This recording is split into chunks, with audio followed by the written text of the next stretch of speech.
Hey everybody, welcome. Good time zone to you. We are going to jump into a ranked draft for Theros Beyond Death. We get ranked every 2 weeks on, 2 weeks off now with Wizards' new schedule. So while we have it, we're going to be playing best of one and enjoying the shorter length of matches. I like sideboarding, and I know regular viewer Haj is of the opinion that best of three is where it's at for Theros, and best of one is significantly worse. I would agree that that the overall experience in the abstract is worse with the absence of sideboarding. I think sideboarding is interesting and really makes this format in particular better, like as Haj said, because you get to bring in answers to what your opponent is trying to do. You know, we're in a very strikeout, home run, swingy kind of format here. And when you're in a swingy format, you want to be able to see what your opponent is doing and then try to counter it. Counter that strategy using your big brain. And sideboarding lets you do that. But man, setting aside the time for 3 games is a real deal. Like, it's not hard for me to do when I'm streaming because it's what I'm doing here, but it's hard in life. Like, we tried the... I haven't put it up on YouTube yet, but we did a kind of a draft only video. We drafted a deck and then I played it a couple times casually against viewers, but I never played it on air. And it's best of 3. I didn't play it a single time since because I've never had a time off air where I was like, okay, here's the hour that I have for this. You know, here's the hour that I need to carve aside to make sure that I can get my best of 3 match done on Arena. Whereas best of one just lets you pop in, sit down, play a, maximum kind of more like 20-minute game at most. And that's just a huge difference in the quality of your Magic life. And if you want to make another huge difference in the quality of your Magic life, you're going to check out my sponsor, cardkingdom.com. They are purveyors of physical Magic gear. Everything you need for your tabletop game, whether it's singles, supplies, or sealed product, Card Kingdom has you covered. And they got a great buy list, and they've got competitive prices. They stand by all of their products, and their shipping is incredible. And what else? Inventory. I like knowing that I can basically fill out any Magic project that I want to do in one stop. And the 30% credit on store purchases, on selling cards to them is great as well. So anyway, I want to thank Card Kingdom for their support. And if you want to support my stream, check them out via my panel. There's a little link there in the affiliate panel for Card Kingdom that takes you there from here. They know you came there from here, and that helps my stream. And anytime you're going to buy something from Card Kingdom, use that link, and it really helps the stream. And maybe we can stay here and draft together forever, right? Right. Thanks, Card Kingdom. Let's check out our Pack 1, Pick 1 here. I think we're taking it. Nessian Boar. Wasn't too sure about this card when I first saw it. It's funny, we're talking about how swingy this format is when we get Nessian Boar. I mean, is there a swingier card in this format? There probably is, really, but like, you attack with a Nessian Boar into their 4 creatures that have a total of 5 power, and if they don't have anything, you win the game. If they have a instant speed kill spell after blocking, they win the game. Anyway, we're going to take it because more often than not, you are the winner in that scenario. But this boar does have some huge risk in terms of getting killed after the trigger, after the blocking trigger goes on the stack. That's bad news bears, and got to try and protect it in those spots, like maybe Nessian Boar with Mirror Shield when this wheels would be nice. Anyway, taking the boar. Easy peasy. Saw the spider as a fine color matching follow-up, but we also have a blessing, which is a removal spell in the same colors that we picked first. And that's gonna shift me here. For example, if this was some red rare bomb, I don't know, pick a red rare bomb of your choice. If there's a red rare bomb, we'd snap up this omen. But there's not. It's a green rare bomb, so we're going to snap up this blessing. And yeah, we might even wheel this spider, David. I don't know if they have fixed the bots, but the bots have been letting the spider wheel, which seems criminal. I don't know how this card is assessed at should wheel, but we're going to take blessing. Take the removal that matches our opening pick. That makes me quite tempted by this Chimera. Bouncing a Warbriar Blessing is one of the broken things that a Chimera can do. We haven't actually played with a Chimera in quite a while. Early on in the format, I felt like I was getting these a lot, and we were trying to make them work, and when they did, it was fantastic. And then we kind of dried up on Chimeras almost entirely, but I think we can take this here. There's nothing else in the pack that's better. So Media says Chainweb is pure sideboard. I could not disagree more, Media. I'm usually on the same page with you, but not there. Why would that be sideboard? It blocks anything. You're going to have to let that thing die. The spider's, like, it's got reach, so if the opponent's going to attack with something that doesn't have straight up unblockability, you're going to get the thing dead.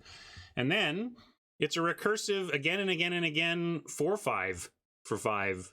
I mean, the fact that it ETBs and takes out flyers and then blocks flyers is gravy. I would practically like it. Yeah, only a card once it's escaped, but it's impossible not to, like, it's so easy to escape. Yeah, I just don't, I'm not saying it's a Windmill Slam first pick, but I'm saying I would not relegate it to sideboard quality. It's a main deck card that maybe you take out if your opponent literally shows no flyers whatsoever, but even then, just escape cards in general are good. Anyway, I'm going to take the Chimera here, though. I think it's pretty clear that we should at least give this a chance to play out.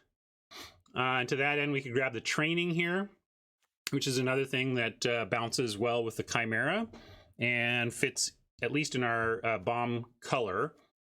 Is there anything better, enough better than Training? Because this isn't like the best card in the pack. I'm only looking at it because we're clearly green. Man,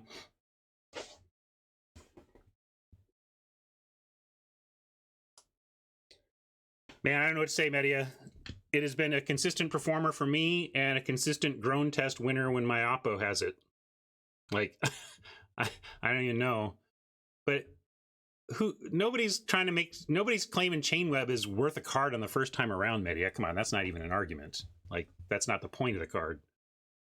Anybody, like, back to this though. Yeah, does anybody think we should deviate from green for something here? I mean, I think Training is, again, not maybe the best card in this pack, but maybe it even is. This is pretty good. I guess we'll take it.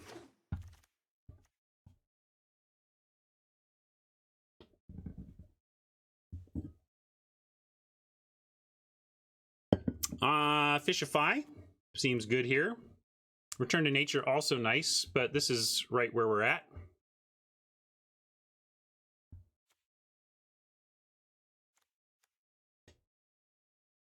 You liked Omen, the last one?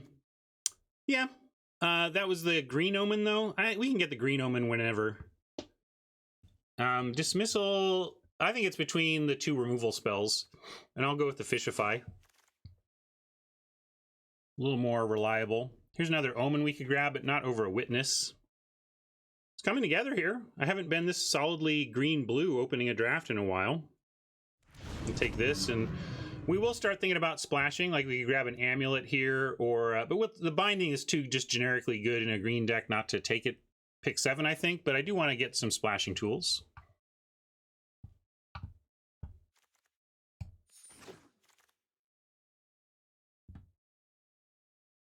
We could get Wings of Hubris, since we're playing green. Get on a big green dude.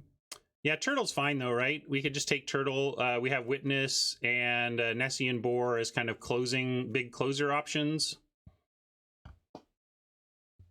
Wings on the Boar is interesting, although it's somewhat of a non-bow almost. I mean, whatever, it's not a non-bow to swing for 10 points of flying damage, I suppose, but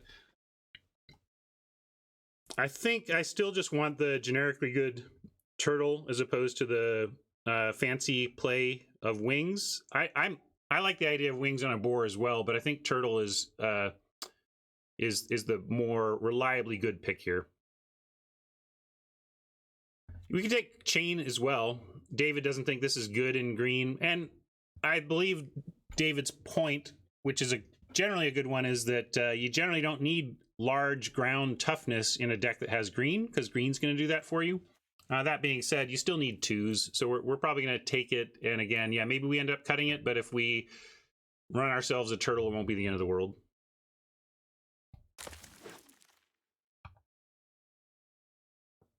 Naiad is, here's the mirror shield we knew we'd get back. Is it worth taking this? I mean, I suppose we could take this on the spec that we, because like mirror shield on Nessian Boar is pretty good to begin with, making the Nessian Boar a 10-8 that can't be targeted.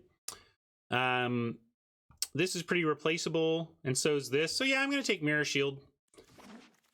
The Naiad is fine, but it's replaceable. So is Shoal Kraken. We can take Shoal Kraken, but I like the amulet here.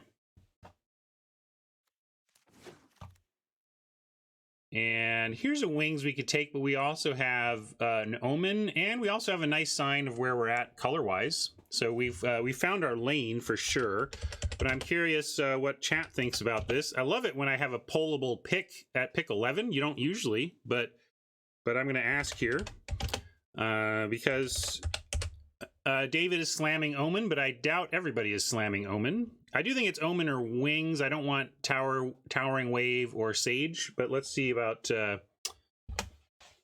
what you think about omen versus wings, chat.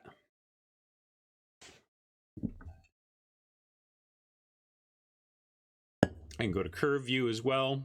Picking an omen here sets us up with having 2 splash tools out, getting just out of pack 1. Having the ability to splash anything is really nice. All right, there were definitely some wings supporters, but largely dominant desire to get the omen in here. Yeah, I agree though. I think we take the we take the omen. It's got flash. It's an aura.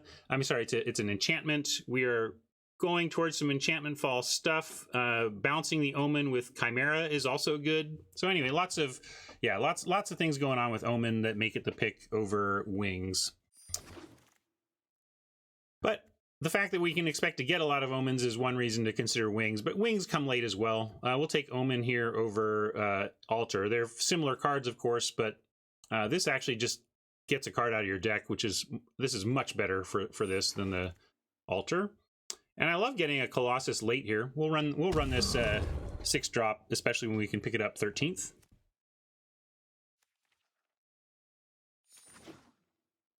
A temple. We are 4 of 4 of temple, so if we got that, it would just be gems. No collection building to be had by taking the temple. We can just take the horn beetle. We don't have clear and obvious 4 powers to work with yet, but we can take it and work towards that. Yeah, you can take, so this is our account here. Oh, hold on. Uncomfortable shoe. Something was messed up with my shoe. Our account has enough gems that I don't feel compelled to gem pick here. But if you are on an account that you're trying to free to play and you regularly run out of gems, run out of resources, I do believe your better gem EV play is the Temple of Abandon over the Beetle. But we are going to take Beetle for deck building, and because we have the resources to take the win EV pick over the gem EV pick on our path in this game. Yes, this does really increase our desire to pick up a green Chimera. That's going to be an important card for us. Deny the Divine is fine. We could get a Relentless Pursuit as well. This probably wheels, though. I think Pursuit tends to come around. We could also take Fateful End. We've talked about how we have 2 omens and an amulet, so splashing is not difficult. We could take Fateful End or Blessing here. Maybe Blessing on the splash, actually, with Chimera is the way to go. For splashing, we're splashing Blessing, not Eyes. And I think it's at least worth the spec here, because the cost of specking on the Blessing is basically Deny the Divine or Relentless Pursuit. I bet we wheel one of these 2. So basically, specking on this one is just costing us the other. And I think that's worth it, totally.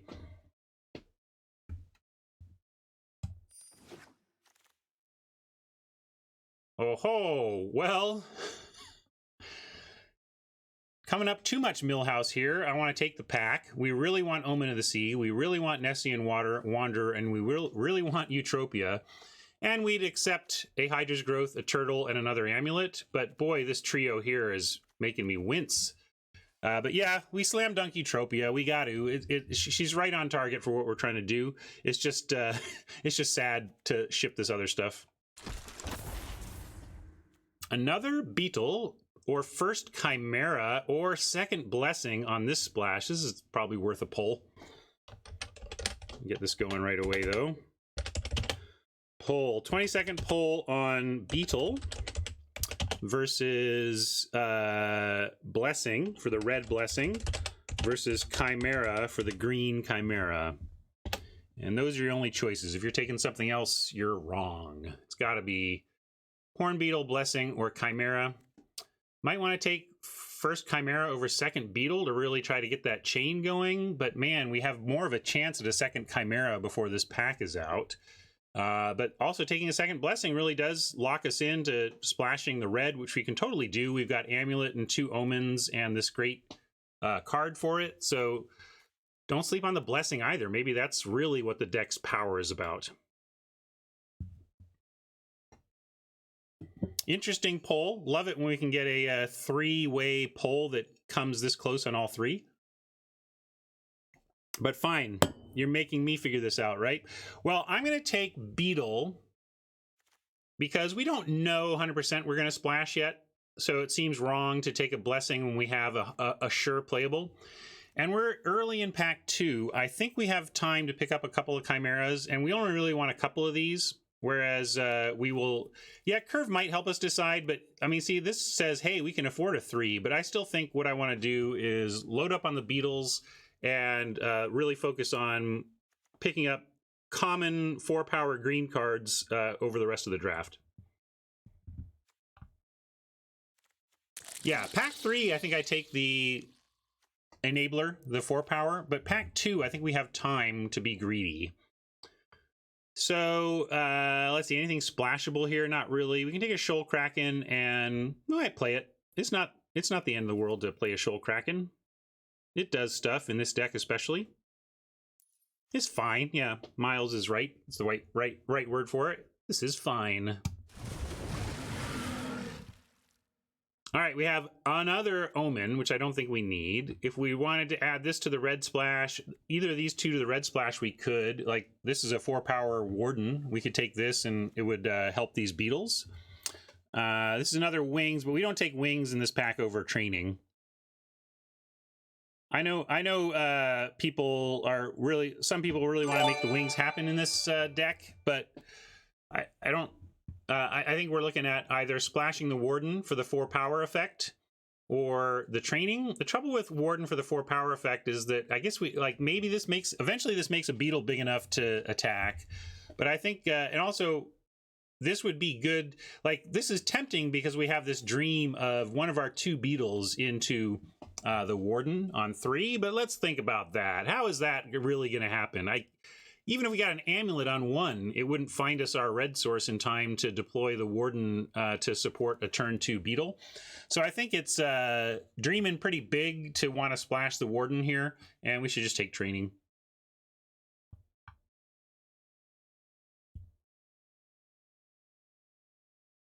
It's the fact that we can't curve out to this, even in the best case scenario. Even stacking our deck, we can't curve Beetle into this unless we actually have the red source in our hand naturally. And that's, yeah, could blue become the splash? Well, let's take a look at that. Turtle, Kraken, yeah, we could splash like Eutropia, Chimera, and Witness, but then we want to splash Fishify. I think the splash is starting to push it. It's a reasonable point, but I still think that means probably we should take Training and see which way it breaks and know that we could break into red. And this might pick 6. I guess it won't wheel. Never mind. It had to be the last, like second to last card in the pack. That's not going to happen.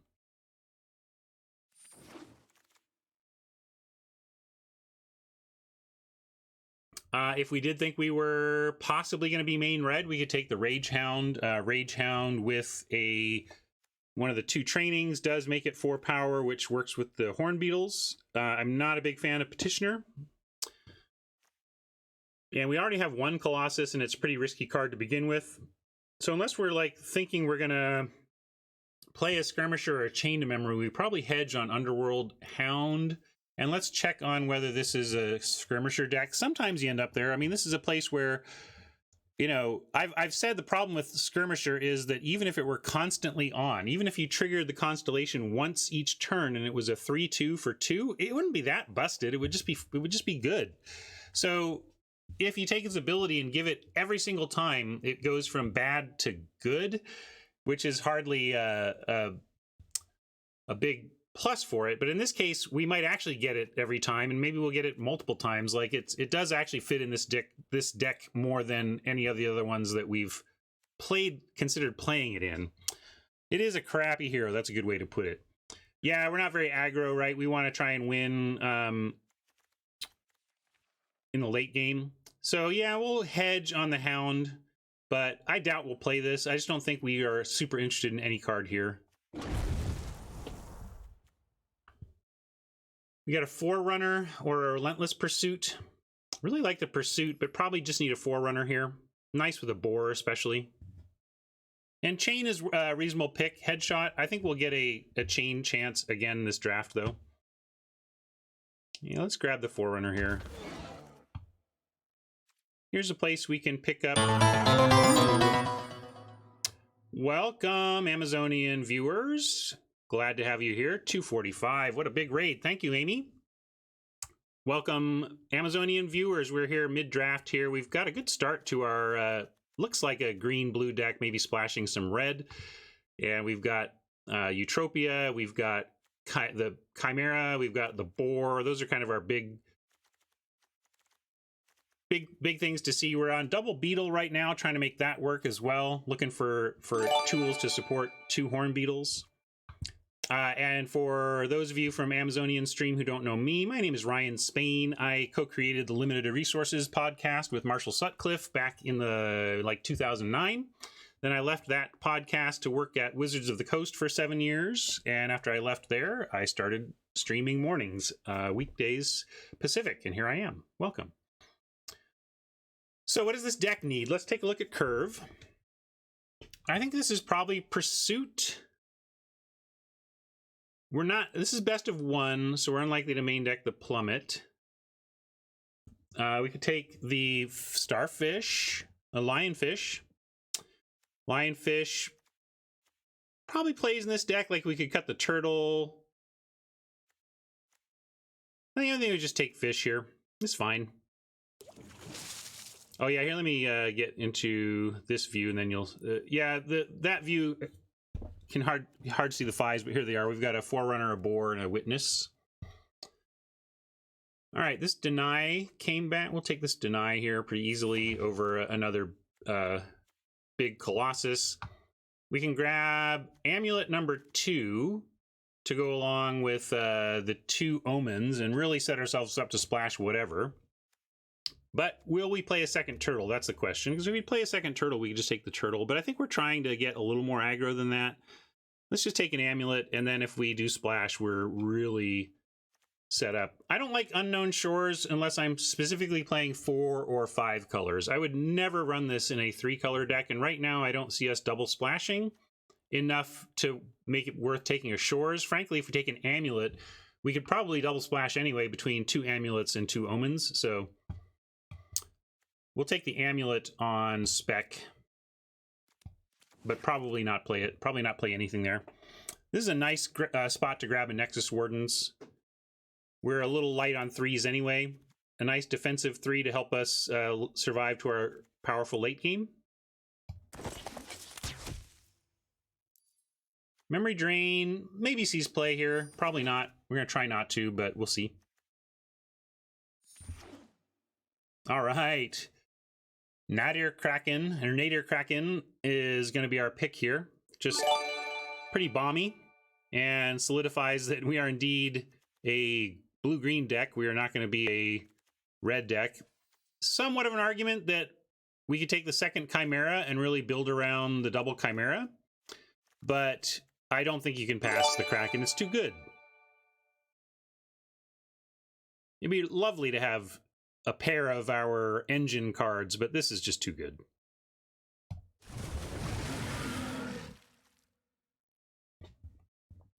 I saw Starlit Mantle first in the pack. That jumped out at me. And then I was like, ooh, maybe Caryatid, help the splash, ramp. But then I saw, ooh, Wanderer. And we're just going to take Wanderer. Take Wanderer here, try to wheel Mantle.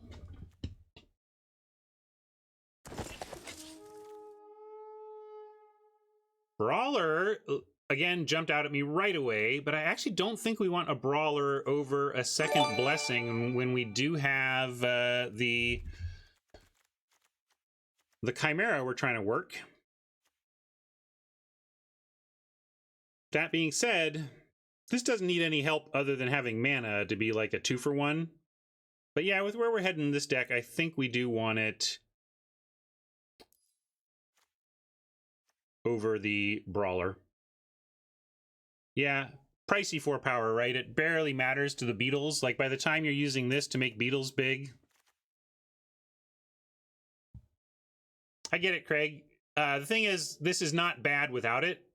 Craig, if the only way that a Blessing were good is if we had the Chimera out, then yeah, you don't want to try to make a bad card good just because you have a good card over a card that's already good. But in this case, you could make an argument even without the Chimera that a Blessing is more important for a deck than a Brawler because of the cost.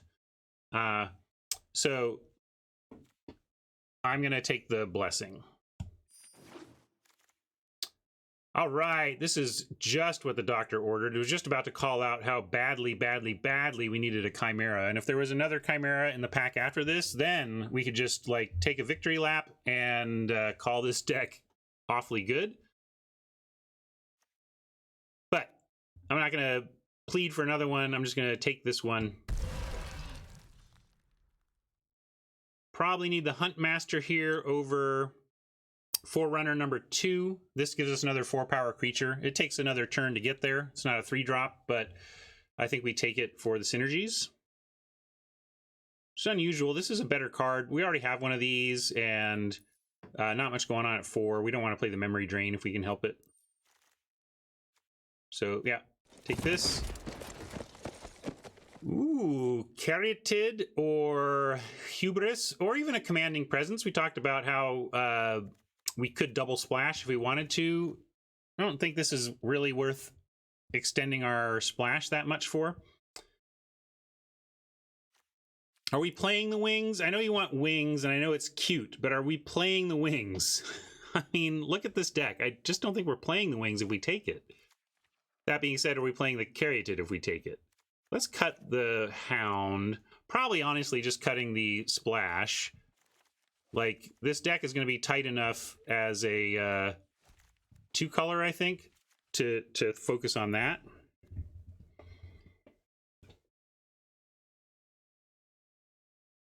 I think... And this gets us to 24. Yeah, I'm taking the ramp. I still don't... The wings is fine. It just doesn't feel better than ramp here. Take another Colossus. Speaking of ramp over... We could take this. Is this playable? I just don't even see this card anymore. But and I still don't think we're green enough for it.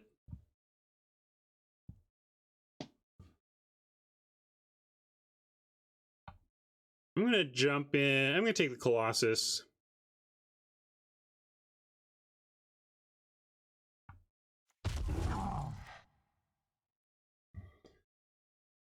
There's Unknown Shores, but we're not doing that. Take another Rage Hound, but we're not doing that. I guess I take Vault Progress.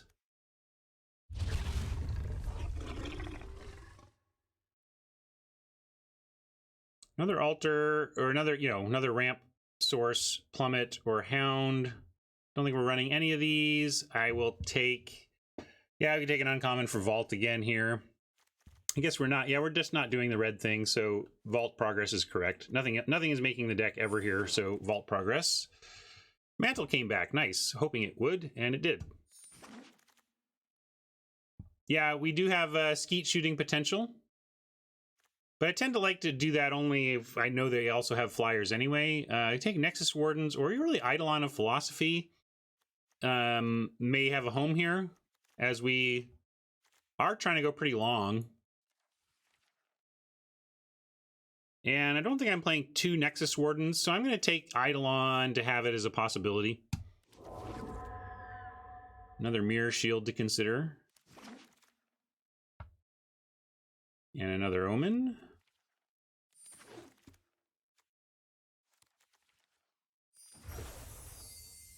$20 gems on the grind. I'll use that as my reminder to go and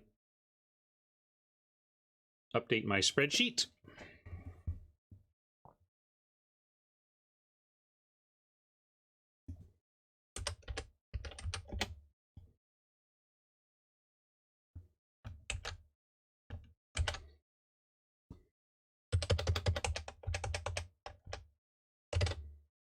All right.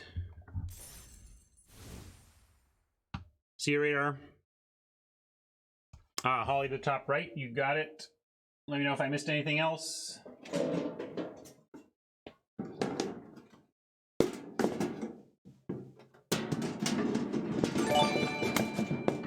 There we go. Now Mama can breathe for the first time in like a week.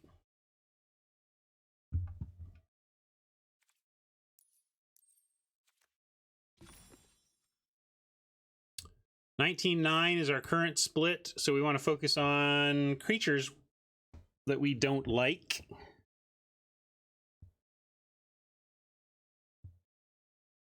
Can cut a turtle.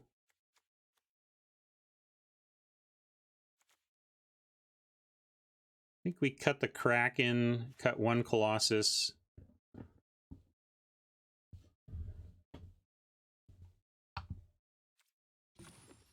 Maybe the Kraken's okay, but we have some stuff going on here, and I don't want to run too much of that. Like, we have a 6 and 3 5s, and I think I like all 3 of these 5s and this 6 better than a Kraken. Do you agree?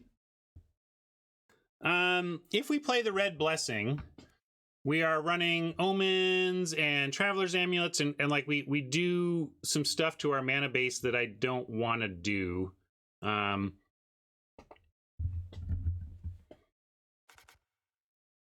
Yeah, Lionfish is not great as far as the taps go, but it is at least an enchantment that ETBs itself. But we do have some room to cut a creature, and it could be the Lionfish, but it might be... I could probably cut the shield, and then... the Lionfish? What about this?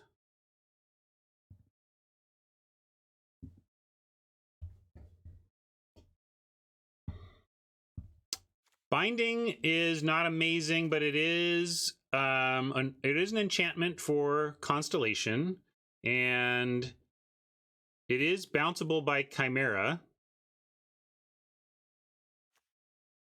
And it does give us a chance to mill this Chimera. Not much. You're right, it's pretty weak here. This is at its best when you have a lot of escape that you're trying to mill to. What would I like bringing shield in out of the board against a heavy removal deck. If it's a deck that's like that's just loaded on removal and is never going to let you keep anything of relevance, then I like bringing a shield in, and protecting big combos, aura combos, is reasonable as well. Yeah, I'll move to deck building. You got it. Thanks for the reminder.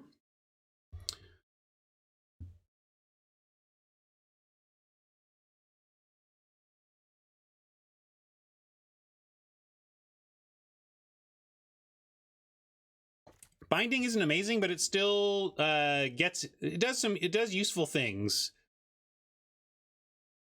Especially, you know, I like exiling from their graveyard. It's amazing how many times Binding picks off escape stuff of their own, and it does get a card back at the end.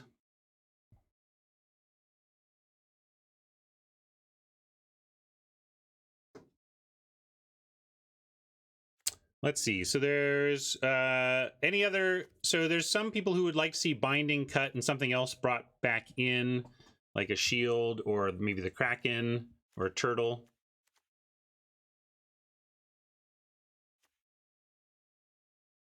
I like Binding over Fish, but I don't know if I like it over some other stuff. I think Fish is the right cut here.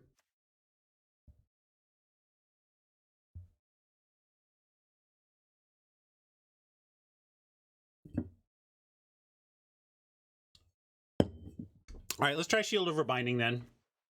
We have some stuff to protect, right? We want to protect a Kraken. We want to protect a Chimera, a Eutropia. Since we have good stuff and a Boar, we'll try it.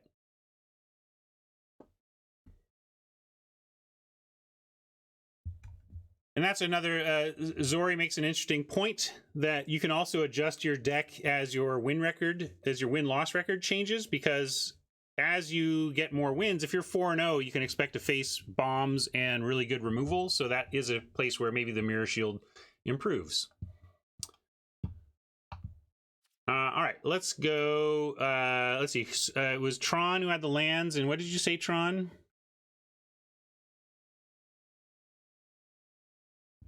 Tron usually picks Mirage, if I recall. So I'm going to go for Mirage lands unless Tron wards me off from that.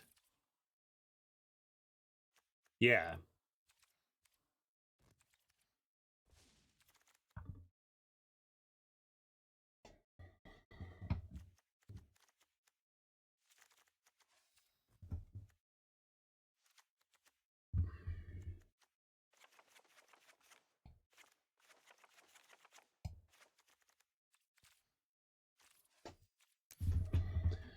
Now then.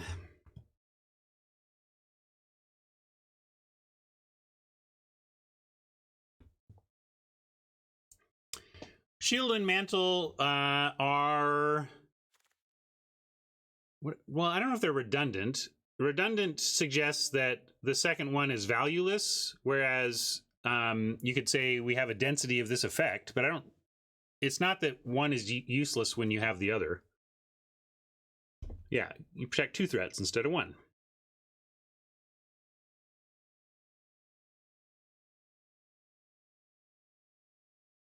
Swim down, you have to redeem the channel points Bling My Deck basic lands option. Yeah, I thought Bouncing Binding seemed kind of interesting, but it is still pretty fancy play. It's not like crazy powerful, it's just... Well, let's say we do, Miles. What's the problem? So we put we draw both. We put Mirror Shield on our Chimera, and then we draw and play our Eutropia. And they try to kill Eutropia, and we save Eutropia with Starlit Mantle. You're getting them right now, Swim Down. But at the bottom of chat, there's a channel points redemption thing on the lower left corner, and you can click that to get more details. It's like a little bubble, purple bubble, with an infinity symbol next to it.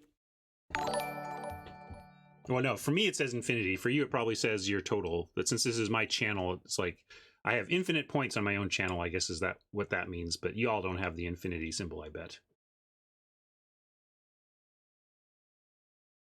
If you all had the infinity symbol, channel points would be pretty busted. All right, Wizard, what do you want for sleeves then? Rat sleeves from Mama. Look, chat's got your back, Mama. And what do we want to call this deck? Let's call this deck... I like boring puns when we have the boar, so... and...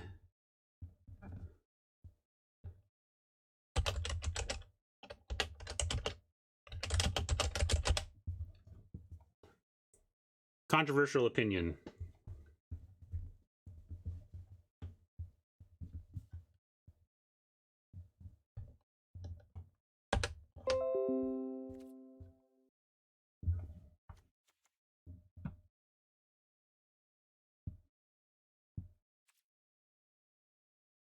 Yeah, we could make we could make a pig's fly joke.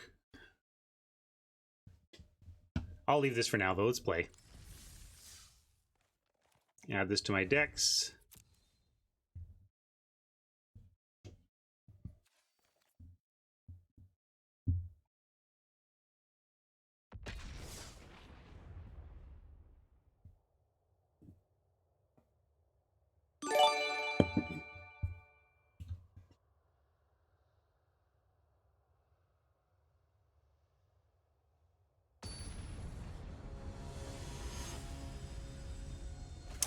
Class of 1990. I'm not ashamed of my age. I joke about it all the time. I am a 47-year-old ancient. I'll be 48 in April. All right. We'll go ahead and run out the Eidolon and hopefully find an island for this Kraken.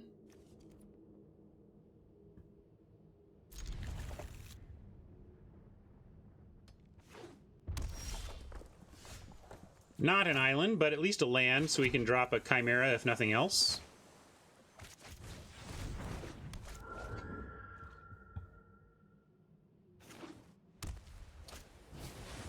Oh, so now you tell me, Craig, what deck box do you want? You can pick a card that we drafted, and I'll use it as our deck box after we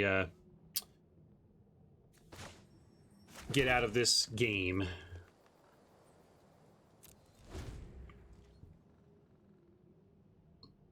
All right, well, right now I'm on... Go ahead and play the Chimera, since we don't have any 4-drop enchantment to trigger Eutropia. Although the shield is interesting. I'm just going to drop Chimera, though.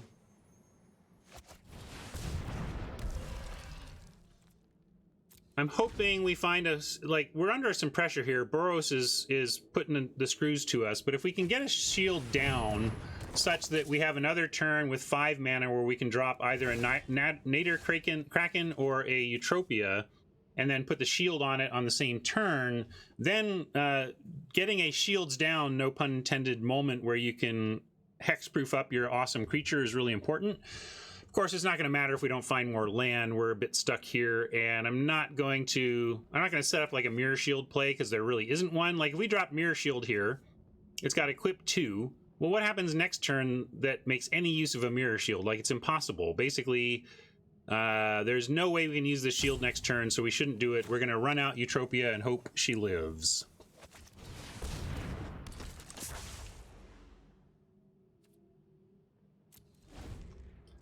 Tron says, I'm the perfect age and would have loved to, and that they would have loved to have been 12 in 1985.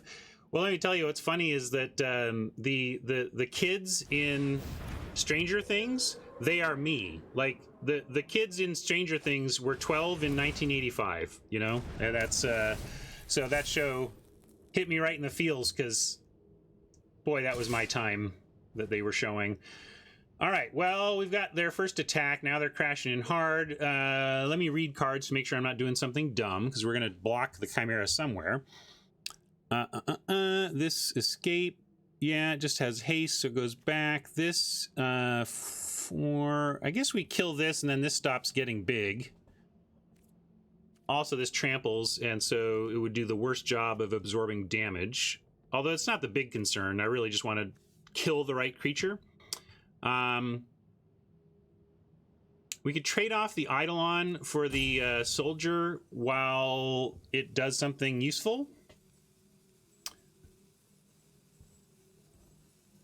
We're at 20, though. We have some time. We block here and take 4, 5, 6, 7, 8, go to 12. 12 life on only 3 land is a little rough with these, with this board. So I am going to have to give up this Eidolon here. Just to save some damage and to take out at least one of Oppo's creatures, even if it's... I don't think I was quite ready to trade off Eutropia. I still think she can do work for us, so I kept her, but maybe I should have. I'm going to go Hunt Master here.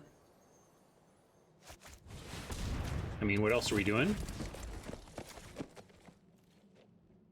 And...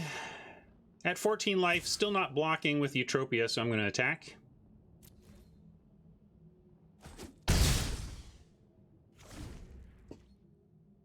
I have seen Freaks and Geeks. I didn't get... It's on my list of shows I know I should watch and haven't really given the time it's due yet. All right. Stupid Commanding Presence. This is one of the swingy cards. We were talking about how swingy this format is. You kill the thing with the presence on it, you win. You don't kill the presence, they win. Fun games. So no possible reason to block there. Only question is, can we? Oh, and the answer is we can. Well, if we get some land, we can drop a board that can actually block this thing. We can go shield and make this a 4/5, I guess. Yeah, that works. We can put this on the Hunt Master and they at least bounce, right?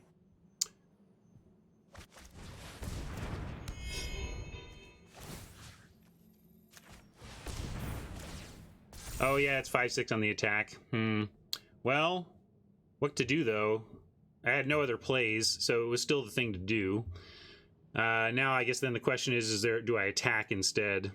If we attack, we take the... We got to take this again. And this doesn't have the strength to kill it. So yeah, we send in the Huntmaster. There's not much else to do. I mean, double blocking isn't good though, right? It just doesn't...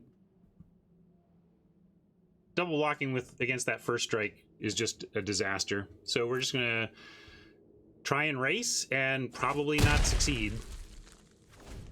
Frustrating. I love our deck, but we stumbled on mana a bit and are getting crunched by a swingy aura. Welcome to Theros.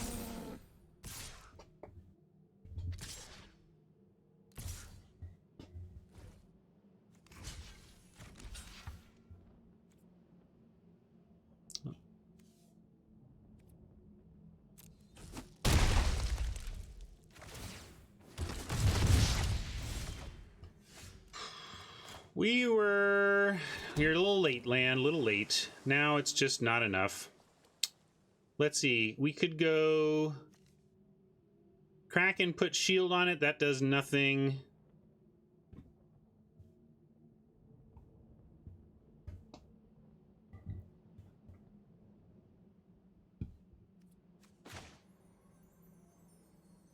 If we drop this, we have 3 blocks, but they have 6 creatures. So if we play a 5-drop, we're just conceding.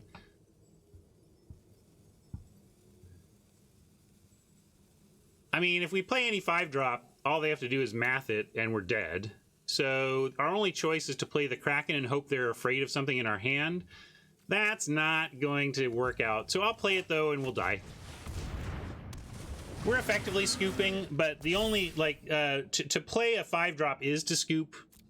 I'll pretend like we have some kind of plan here.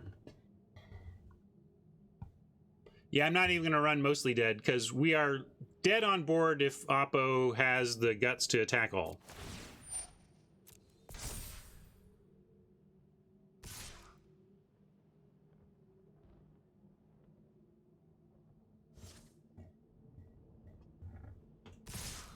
All right. They didn't at first. They were showing some hesitancy.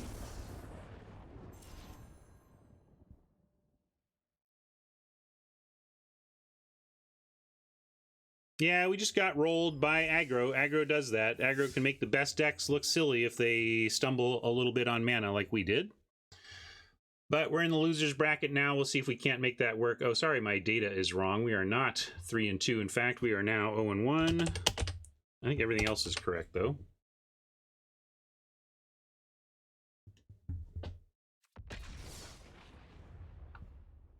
Now, David, what was making you feeling results-oriented about that game?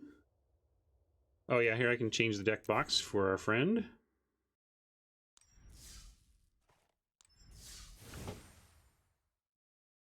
And did you name a card? I forget what you said. I feel like you told me and now I forgot. What am I using as the deck box image? Anybody remember?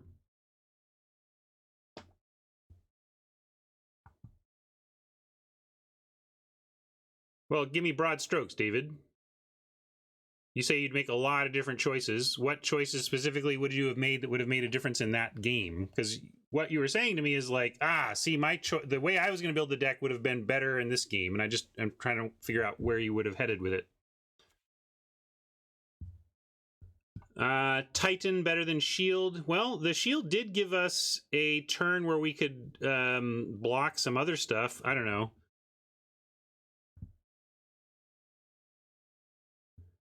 We could run an amulet over 17th land, but why do you want to clunk up our 17th land just because we have a Colossus or whatever? I mean, our mana isn't even that oppressive. If our multicolored mana at the low levels were more oppressive, I'd feel you. But we have exactly 1, 2, 3 cards that even require more than a single. That's not enough to be worth running an amulet.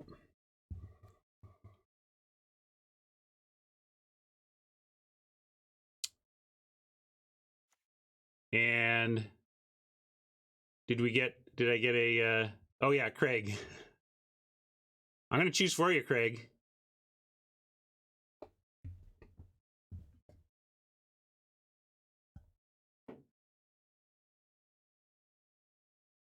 Oh, you want the boar? Okay.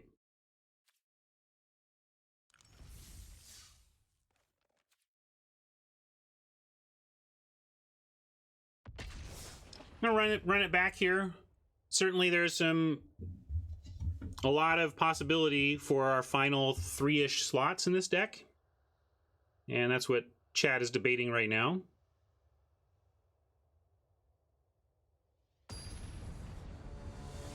You want a Green Omen over Deny? I'm not running Green Omen unless I'm splashing. To me, Green Omen is a splash card. Yucky. Oppo going first, though. Still, with London, I think we should just throw this back. We can do better. Like so.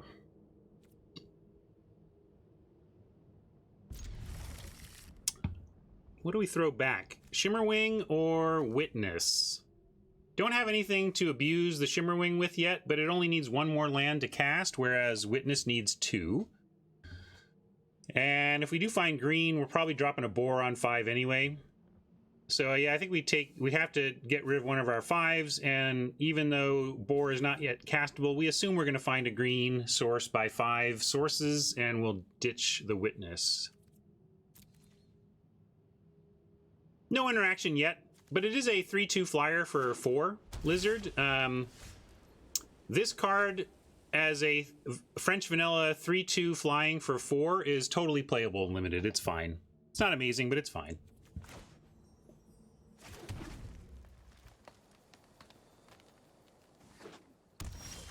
And now it's amazing, right? I mean, our deck is built to make this work, so you don't not keep it just because you don't have something yet.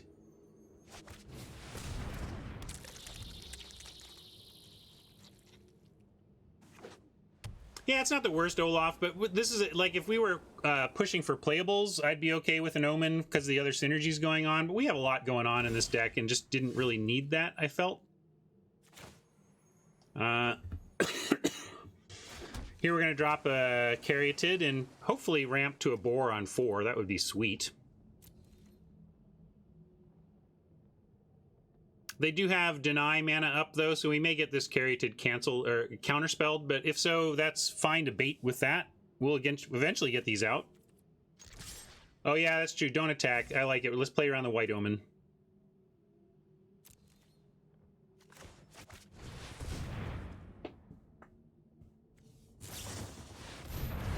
Not White Omen, but certainly a card they would have considered trading for, so I like that play. Now if we draw any land in our deck, we have a boar that triggers Beetle, and if the boar lives through the next turn, we get shield on boar, and then I don't know how they win.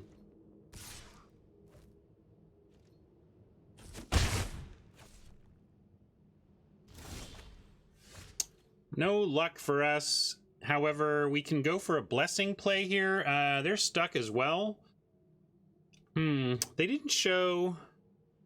I think I go with Wanderer and then see if they counter that, and then let's see what kind of pause and stuff we get here. Let's just okay. So there's a pause. I think they are kind of priced into countering this if they have a counter. They let that go. Interesting. That makes me want to drop the shield, though. I mean, yeah, we could go for a blessing, but they've got something in their open mana. That makes me not want to try and interact. When I don't know what they're up to exactly, I don't want to go for an interaction when I have a shield, when I have a card that can't even be countered by that common counterspell. Yeah. Yeah, so now if there's a pause, if there's not a pause, we can pretty much assume they have Deny, because there was a pause with the Wanderer play. Let's see if there's a pause with the Mirror Shield. Okay, there's still a pause with the Mirror Shield, so it could still be Deny, but it also means there's definitely something else besides the possibility of a counterspell, so we're going to leave the Beetle back again. Second goal, White Omen, could be either one.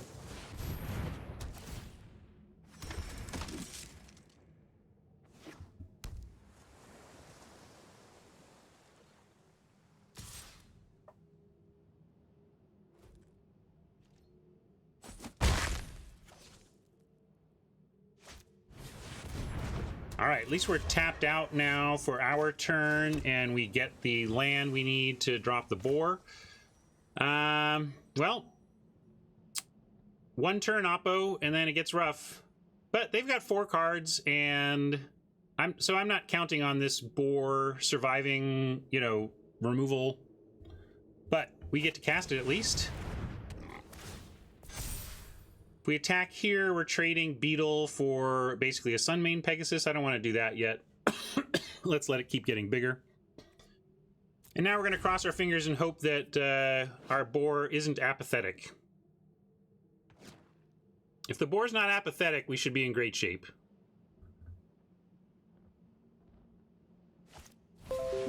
Oh, the boar's feeling fishy. So it goes. We had to try. We'll get the Shimmerwing Warbriar combo, hopefully. In fact, we get a land, we get... yeah, okay, so this is not the worst, because now I'm going to go...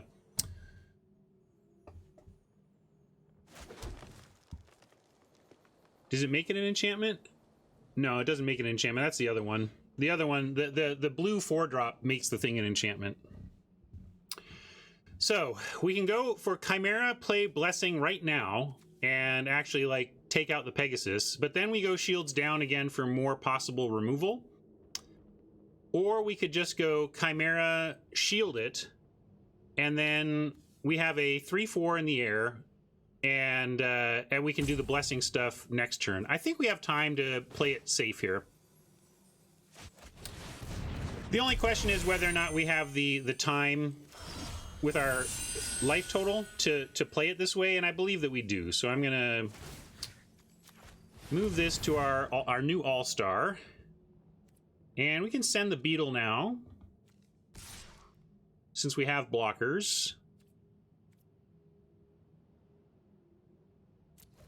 And they are tapped out.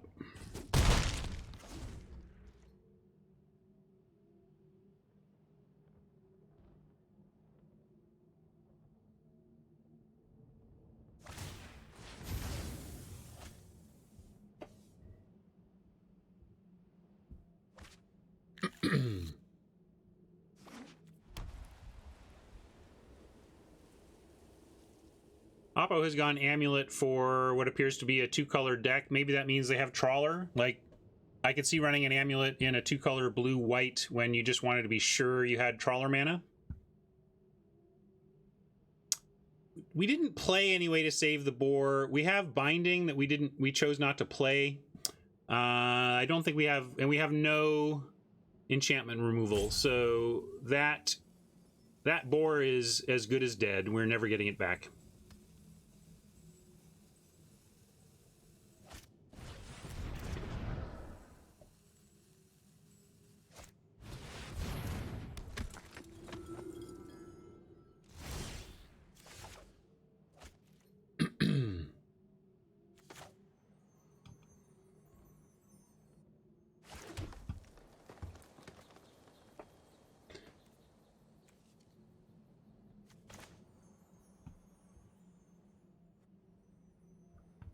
That's pretty clunky, Jikerman. I hear you, but man, amuleting in the early turns when your opponent is Borosing you is...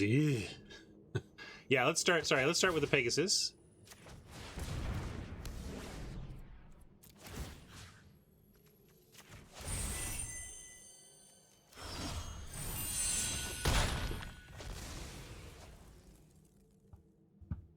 And heck, let's go for a goal too.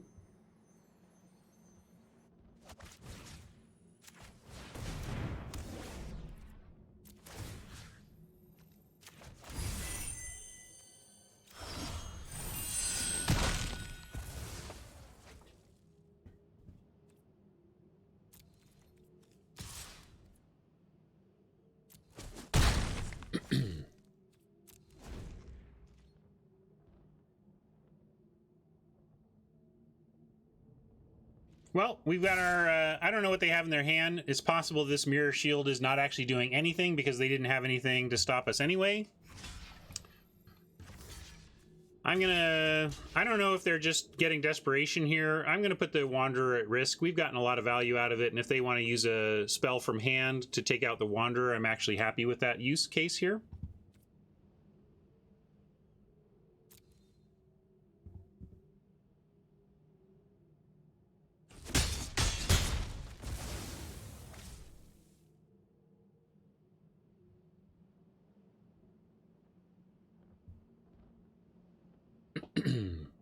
Feel like we're trying to dodge a trawler or something, get him dead before we face an unbeatable rare. But maybe that's just how we always feel when we face white-blue in this format, right? We're always just in dread of the trawler in this spot.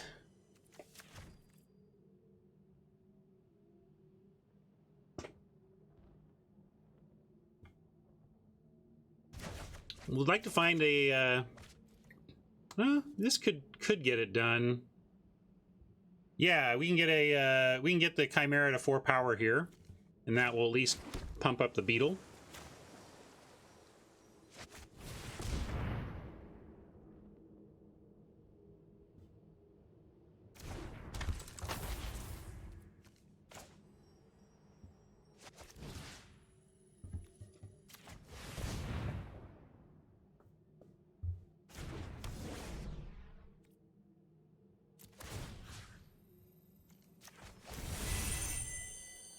Okay, this is a Eutropia target. So this is what's getting +1 and +1 in flying, and we're going to actually put that on the Shimmerwing so that it gets to 4 power.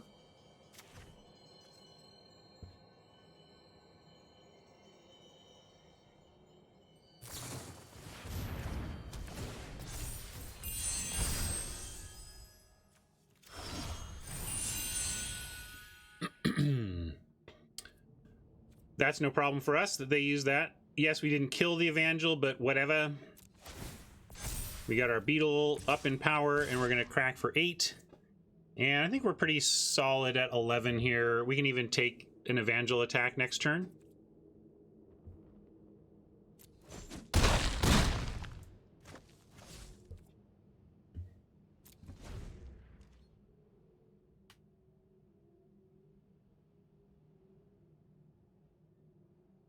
Yeah, we can throw a Caryatid in front just to be sure. Well, there you go. So that's our answer. This is doing work. If we had not played the shield, we would have gotten our engine removed.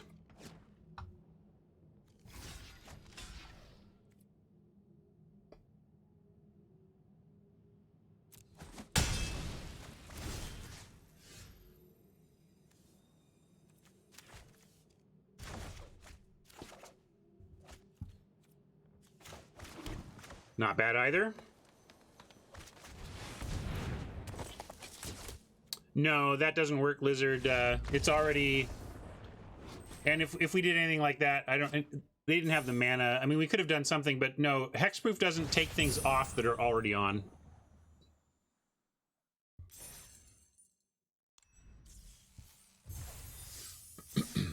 All right, there we go. That was a little more like it. That was off a mulligan, too. Always nice to pull off a mulligan win.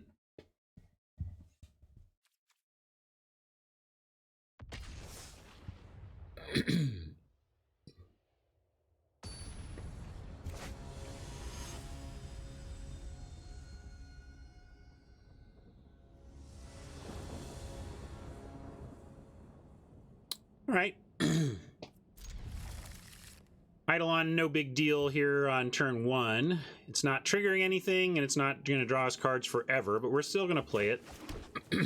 It's possible we'll end up with a Starlit Mantle play where we want to make a 2-3 that blocks or something.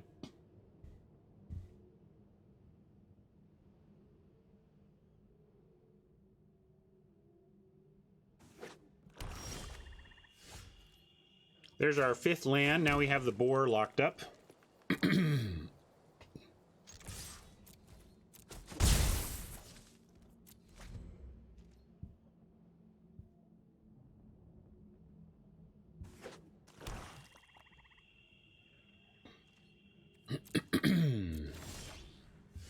All right, you're late, Beetle, but I'm glad you're here now. We had nothing else to do, barring Oppo attempting to kill the Eidolon, but if they did, I don't think we'd save it. We'd just run out the Beetle.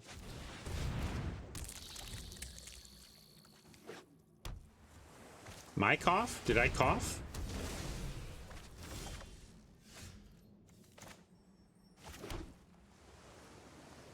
I think we're good.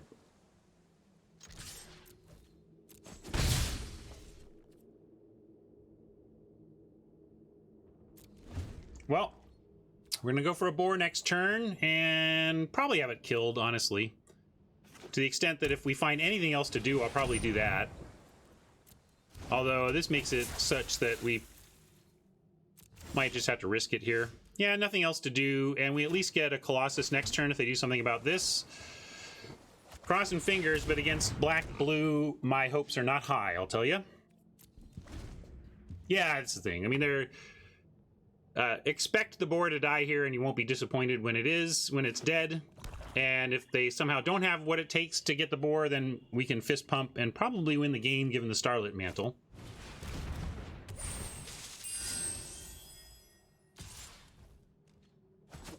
That's fair. I could have played the Forest. If they Lamprey us, though, I'm probably going to get rid of the Colossus anyway. Although maybe not. Maybe we need it in that spot.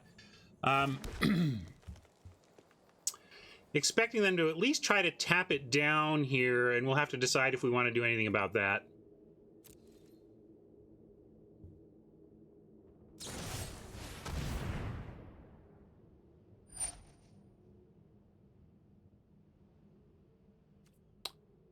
I'm going to let this all happen here. The Lionfish tapping the boar is just going to happen. We get rid of the Eidolon, which is too bad. We almost were going to draw 3. Look at this. We were almost at draw 3 levels. Sadly, though, Eidolon must go. I could mantle, but to what end? The boar doesn't tap. Becomes a 11-7. We attack. The Lionfish dies. They draw a card. And then we've got an 11-7, but if they've got removal, they still got removal, right? So I want to keep the mantle in case of a dead boar. To the point that right now I'm trying to decide whether we Colossus or keep the mantle up. And really, I guess we play the Colossus because both of these are really big threats. And I'm going to assume they can't deal with both in one turn. So maybe we play the Colossus and they take out our boar. Yeah, they didn't have removal before, so they probably don't have hard removal, although they could be setting up, you know, they might be doing a 2-turn setup with the Libation, so they could have like a couple of Libations, which would be bad because both of these are great. But we're gonna make them have it. And if they, in this case, if they do, quote, have it, we still get to untap with quite a beast with protection for it.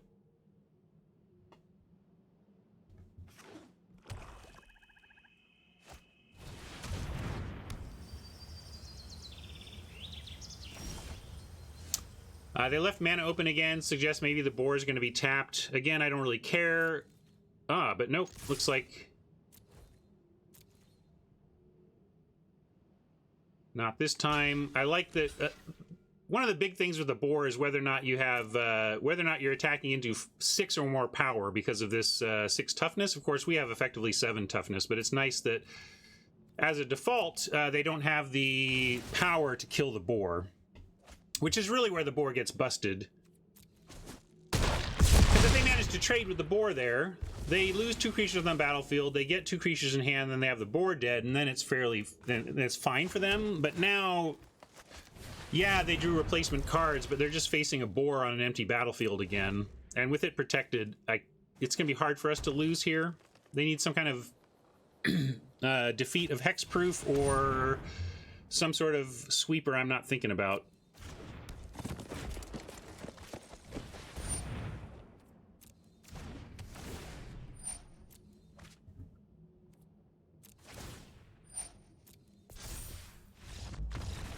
All right, the board did its work there. That's why we first picked it. Its capability to just win games like that.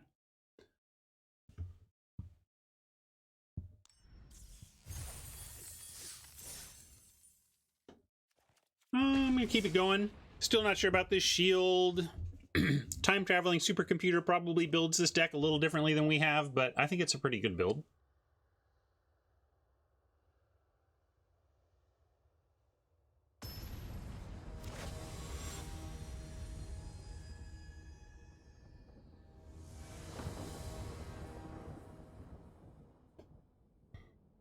All right, we can keep this. Want more land, but kind of any land will do it. Got Horn Beetle into an eventual Huntmaster on 4. Try to deny something on 3. This all assumes more land is headed our way, but can't win without that. So yes, that is my assumption, that we're going to draw some land.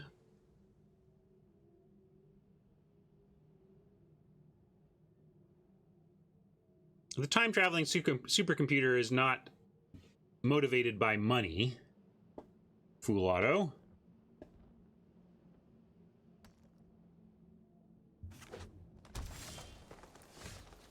And of course, anybody who has access to it is also probably not motivated by money because they already have all of it. And they can do other things, like try to break magic. Found land number 1, that's good. It's also an island in case we find our rare, the Kraken. All right, land number 4, even better. I'm going to remember that Destiny Spinner says Deny the Divine no longer works. So given that, let's just go ahead and Mirror Shield now. Deny the Divine is effectively turned off now thanks to the Destiny Spinner. Because I am coughing, but it feels more... doesn't feel illness related.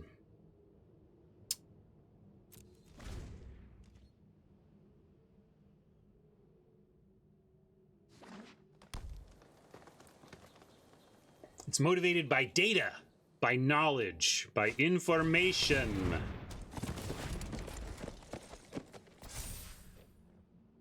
We could have done attack, mantle if they block. Yeah, I suppose so. I say no blocks here, though.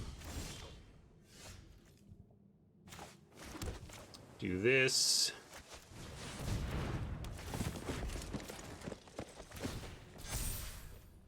Pretty good turn.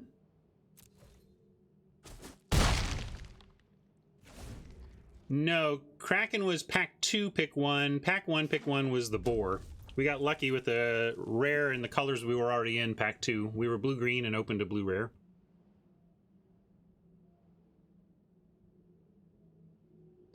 White Russian, I demonstrated several times that I too did not know that Destiny Spinner had that rules text, and then finally it sunk in that it has that has that rules text.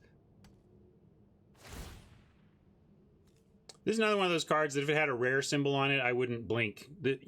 This, if you told me that R&D downgraded this from rare to uncommon, I wouldn't blink. This just has a lot of stuff that feels rare about it.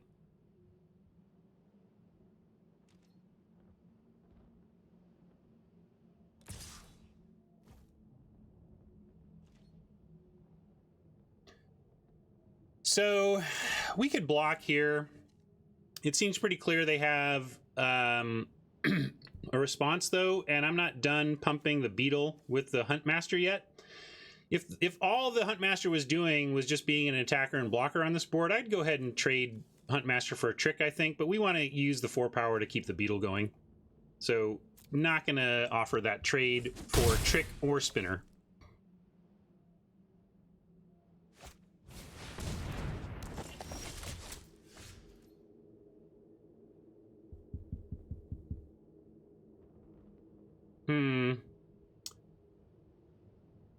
Well, they get 1 turn to try and take out the Chimera, and then we can start protecting it and mantling stuff, and we get this into a 4/4 here. It can attack in... They have a single red mana up that could be +3/+2. Should keep that in mind. Does +3/+2 blow us out? If they have 6 toughness and we're attacking with a 4, yeah. What about Caryatid here? The fact that they attacked with the spinner makes me afraid of +3/+2 in red. So I'm going to I think do this turn and just even do this.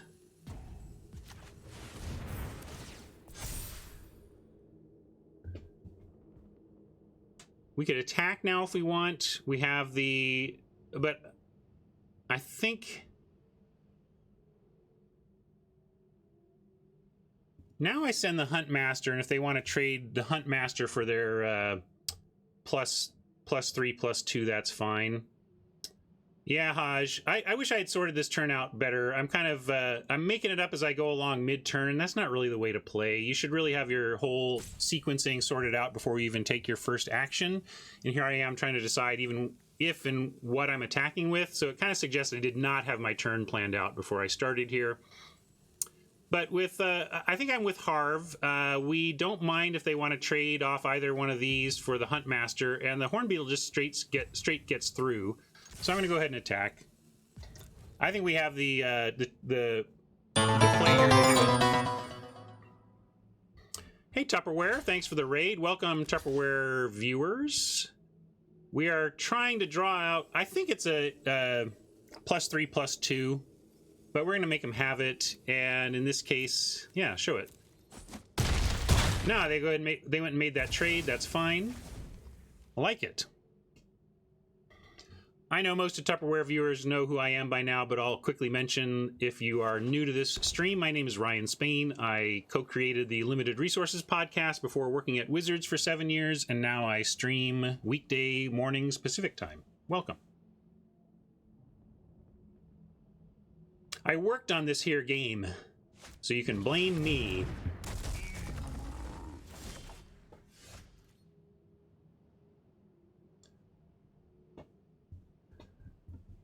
Well, I like Forerunner here. Keeps growing the beetle. Oh, actually we have 6 mana now, right? So with 6 mana we can go Chimera and protect it, though.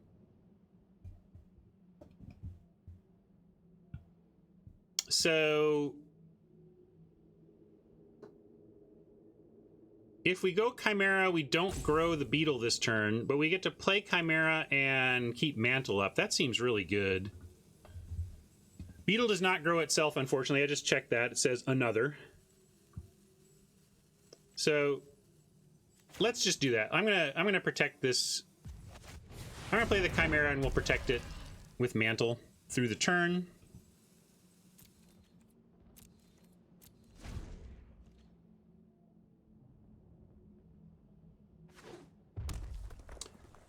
You're right, Deacon, it's not doing that much yet, but we are about to be in the spot where we can, like, if we get 1 more mana, then we can play Forerunner and protect everything. I just want to protect everything.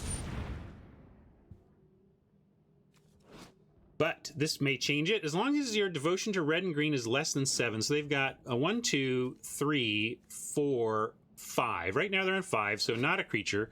At the beginning of your pre-combat main phase, exile target card from a graveyard, can be ours. If it was a land card, add red or green. Otherwise, you gain 2 life and deals 2 damage to each opponent. I think we can ride that out. I don't think... If we can keep that from being a creature, we should be okay.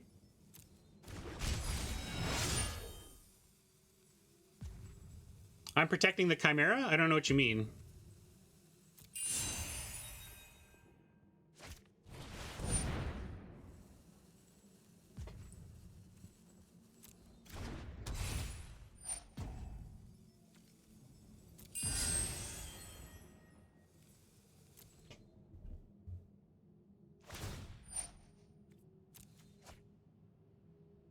So they're all tapped out now. Does Mantle actually do anything? No, doesn't do anything to play it. So yeah, I remember Cyclops has reach, but if we're trying to attack with multiples and make that irrelevant. Ooh, that's interesting. Probably now just running that out there, although we can't protect it.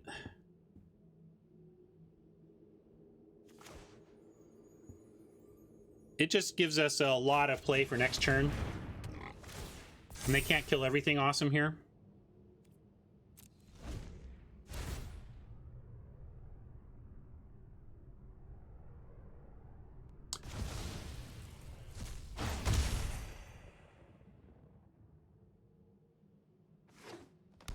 Could have attacked, feeling a little protective of my life total, given that we're trying to set up to really take firm control of the game.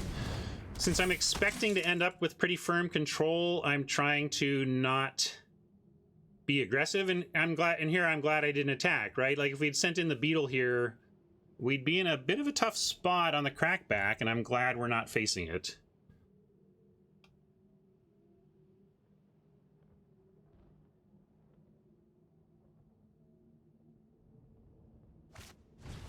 Oh, Triumph to boot? Yikes. Well, what are they going to put it on? Can they make something big enough to get through our beetle is the question. And yeah, so we can put the beetle on that, and they bounce, and we know their hands, so there's nothing else to do with it. All right. So, too bad we can't do something to just kill one of these creatures so that this clothes isn't available to block. But with that land, we can go Forerunner, and yeah, we can move the shield. Let's see, do we want to do that?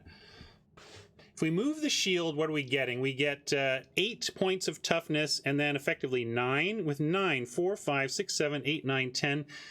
They have to block with everything, so we can't really save the boar. So then the question is the damage helpful? Because 10 goes to 11 with the mantle, 4, 5, 6, 7, 8, 9, 10, 11, 12, 13 toughness.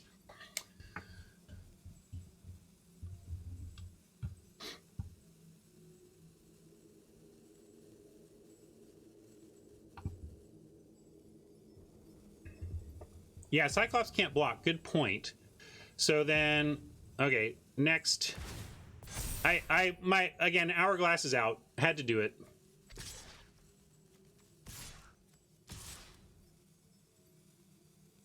And yeah, we'll send everything. We want to keep this back? Why? What does keeping back Harry to do for us? I guess it allows us to do 2 spells this turn. Yeah, we can still use 2 spells. We can do 2 spells or chumping.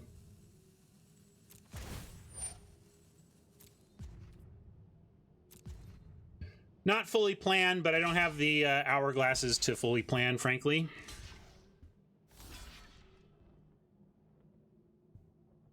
Four, 5, 6, 7, 8, 9, 10. So yeah, we can't save the boar, but 4, 5, 6, 7, 8, 9. We do get to kill everything else and knock the god back down. Let's get rid of this Destiny Spinner first, though. I like this.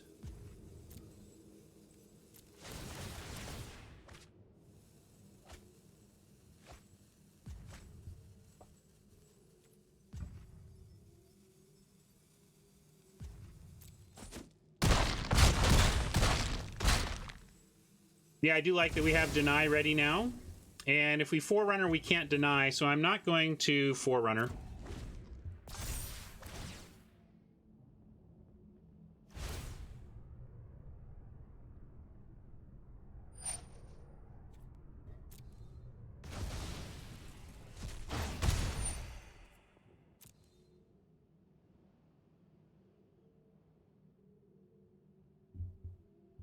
Well, we have 12 for the win. If they attack for 6 and do nothing else, we win. So there's that.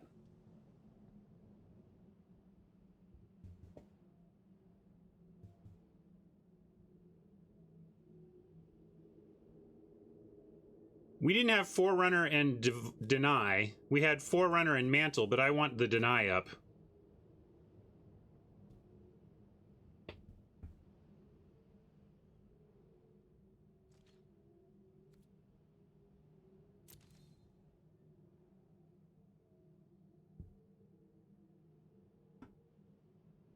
And if they go for an attack here and like one big creature and we deny it, like we just win. So there's that.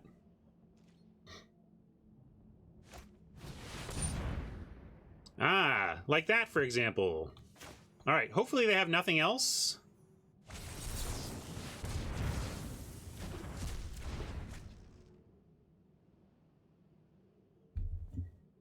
Yeah, for those of you not finding the math, if we mantle the Chimera, it becomes 4 power. And then the Horn Beetle becomes 7 power, and 7, 8, 9, 10, 11, 12 for Xaxes.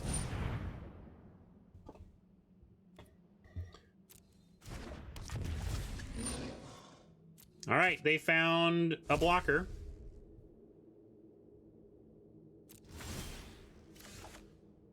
And we found not much, but we did found some trample. Oh, auto tap. I guess it didn't matter. We would have to use the Caryatid no matter what if we want to do it that way.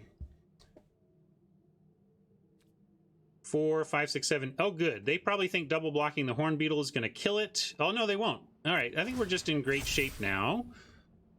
Because we attack like this. We could just present 7, 8, 9, 10. Nah, I guess we don't present that. 7, 8, 9, 10, 11. Well, we could attack with everything. Maybe they let it all go and we win with the mantle.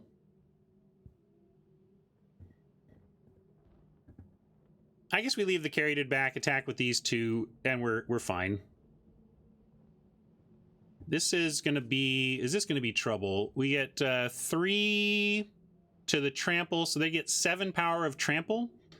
7 power trample is still not enough. So... yeah, we can't mantle anyway if we attack with the Caryatid, so we can't. I'm just working out the crackback math. And I think we withstand the crackback math even with Annex, so we're going for it.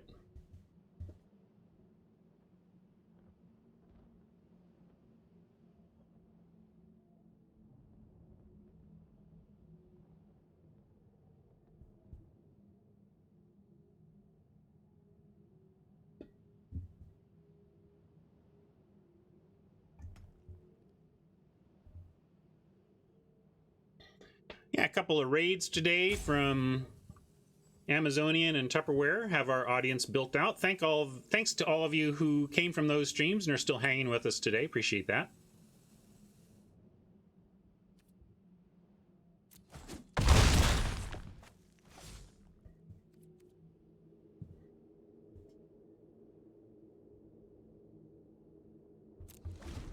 I don't know, Fanny, if you think we're guaranteed to win or they're guaranteed to win. I think it's pretty close.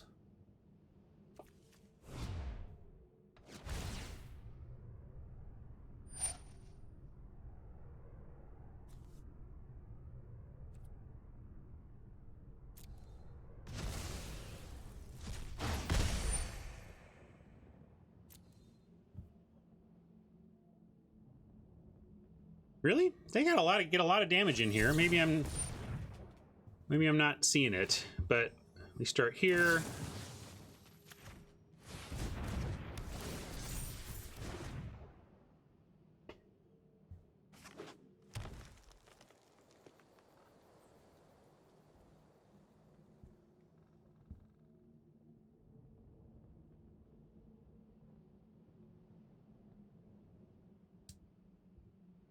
Right now I see us at 1. Ah! Oppo, what a slow roll. But that's our friend Zori. Maybe they're just trying to be sure.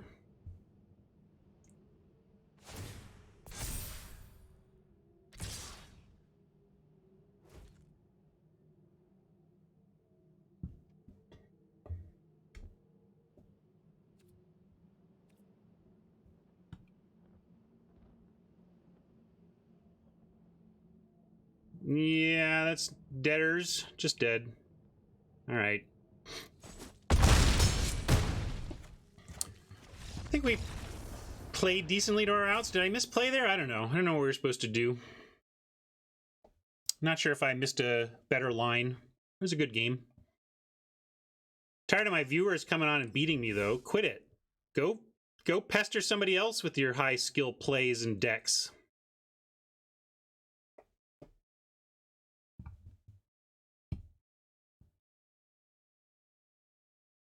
Go beat up on some other streamers.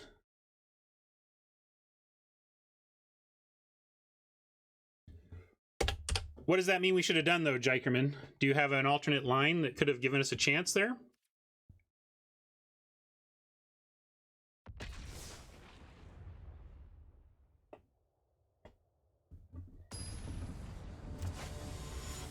What's your strategy with the boar, Haj? You didn't like it because it just kind of traded stuff for stuff?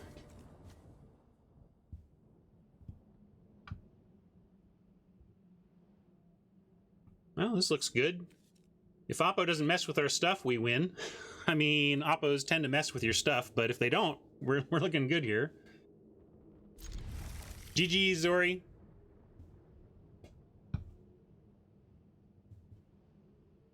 Tight one. Couldn't quite find a line.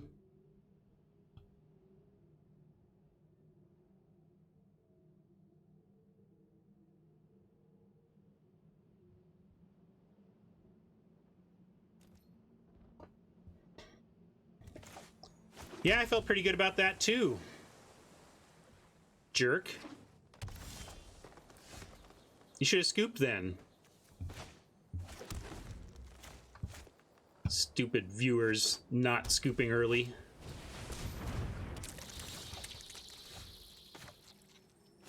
What do you think? Do we fishify now? If they go into a chimera, we start to have trouble with this thing, but if they don't, we're actually in good shape. Like next turn, we can just kill it.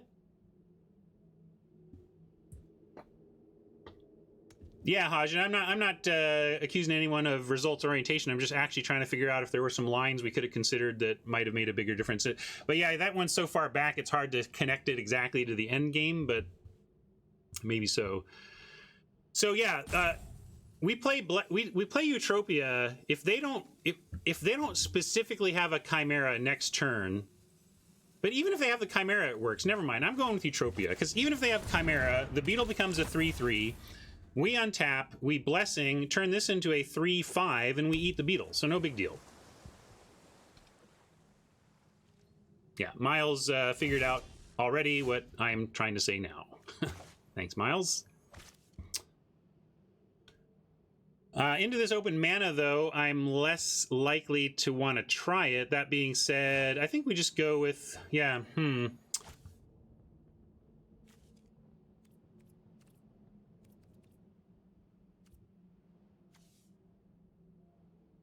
I'm nervous about any of this, but I suppose we training. Yeah, training's probably the right place to start here. Although I shouldn't have played a land. Sorry, it was that was a bad land. That was a habitual land play that I should have waited if we're going to do training because I might find a forest we want to play instead. I'm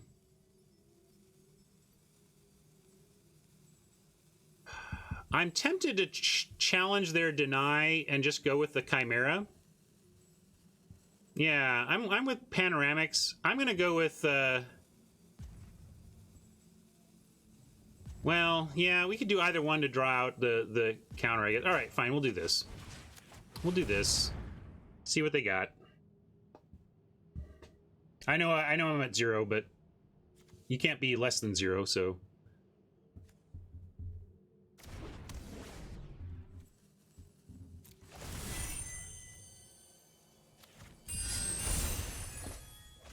There's our deny.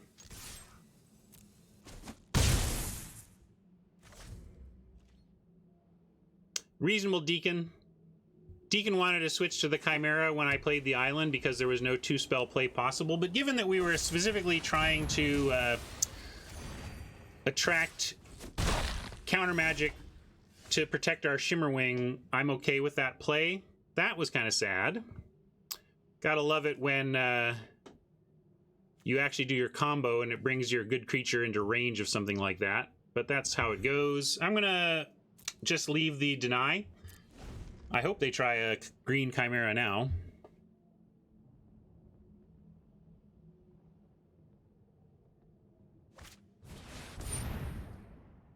And they've already got their splash. Do we even care about that?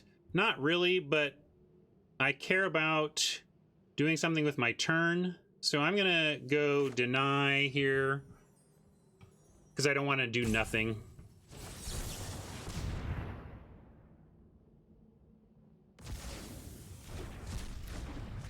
Yeah, Surge tends to find a good target, right? I'm not resentful of that card being in their deck or anything. It's fine as a one-of.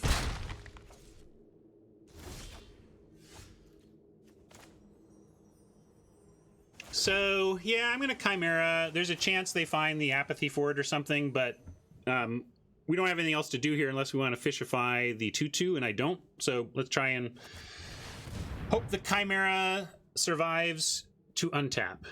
And then we have Starlit Mantle plus Blessing, and things should get pretty darn good.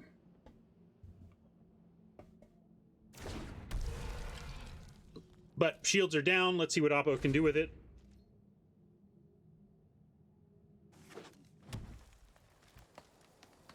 Yeah, what is the pause? They were pausing on blue, right?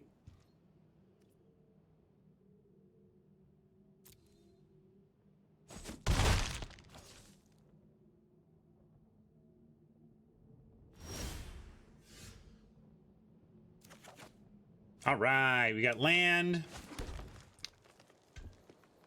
We're now going to go for Blessing, and if they've got a response, we've got a response. Yeah, it could be a mantle of their own. That's okay. We can get our Blessing back. Can they get their mantle back?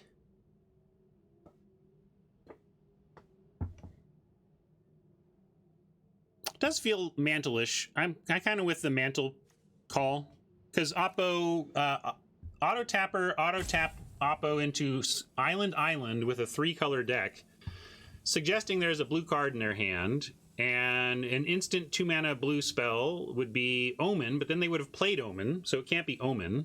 So then that leaves kind of the unsummon. Huh, okay. You got it.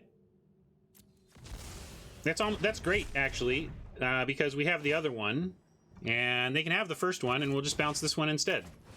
Yeah, dismissal is what I was trying to come up with, yeah. Still the pause. I still think it's a mantle of their own. If they deny number 2, wow, then we just got to give it to them. Here comes the mantle, though. Chain to memory. Interesting. Okay. It's fine. Saves the beetle for now, but not next turn. Let's see what this scry happens. Good call, Organic. I never expect Chain. Hasn't been a very good card in the format, even as much as I loved it in Guilds when it was Dazzling Lights or whatever. Oppo went top, which is nerve-wracking. Why mantle through it? Like, who cares? East. I didn't mantle because we didn't lose anything. We just lost a turn. Like, we lost a turn of effort to kill this thing, but we get to do the whole thing again next turn.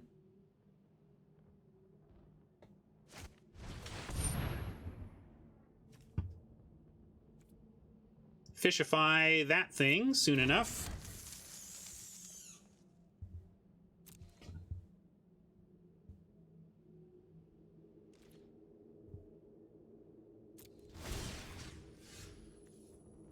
And let's see, we can get, with 6 mana, we can't Fishify, Warbriar, and Mantle. So I'm gonna, well, if we find land, though, we can. I'm gonna bounce it and hope we find land, but if not, we might not replay this. Okay, we found land, so we get it all. Yay, us.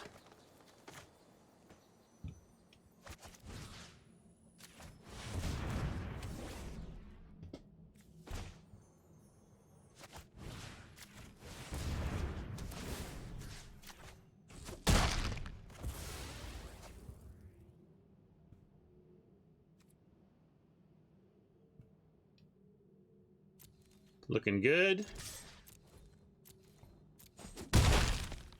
I think my favorite Simpsons moment ever is Homer's Spider Pig song, by the way. I think that was from the movie.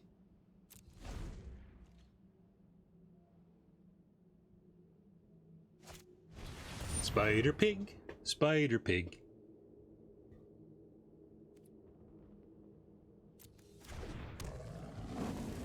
Can he swing from a web? No, he can't. He's a pig.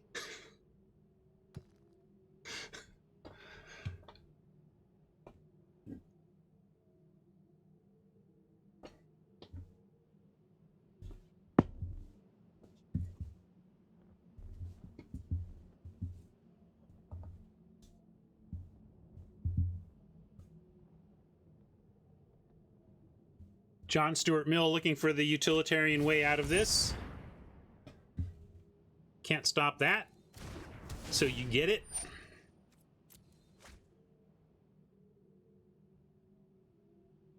Not sure why they took so long to train their Leonin. They had no other plays unless they wanted to. I guess they could train their fish. Maybe they were trying to decide fish or Leonin there.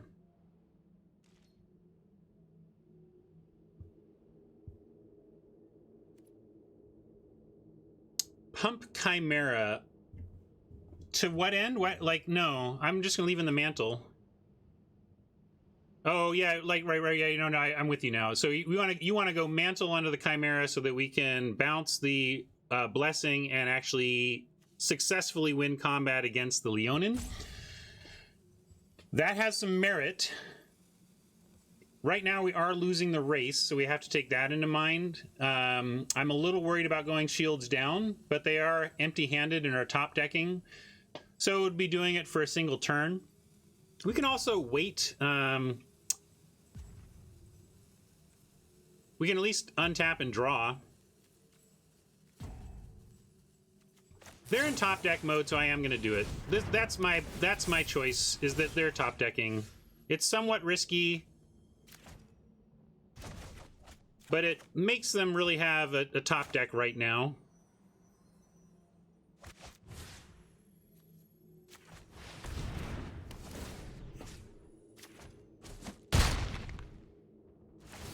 Yeah, exactly. We bounce mantle. It's only one turn because we bounce the mantle next turn to return to our status of protected. And, you know, getting the Forerunner not bad either, because we drop this, and if they do happen to find removal for our Chimera, at least we still have a Forerunner down.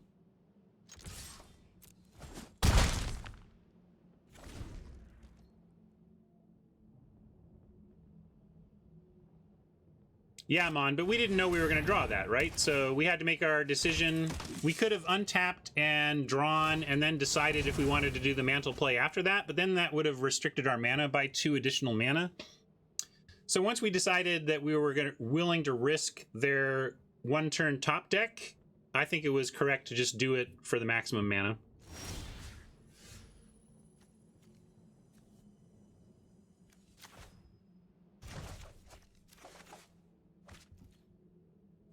Bottom is what we wanted to see.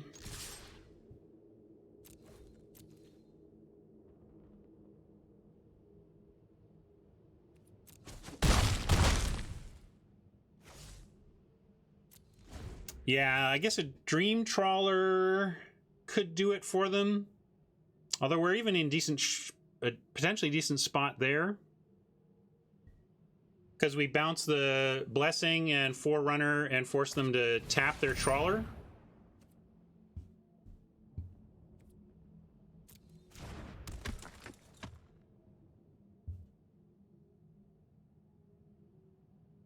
Right, I'm just saying, Mon, that we didn't know we were going to have a Forerunner until we drew.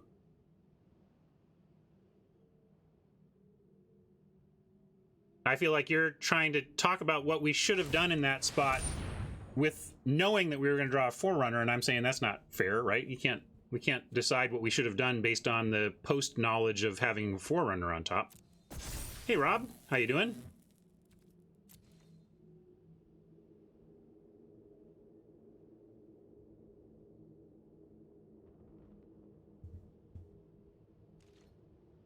Yeah, I don't know why they activated now. I don't know what. Maybe they thought they had. I don't know. Maybe they're just playing cards. Sometimes that's what I end up doing. But we're gonna go ahead and bounce and kill here.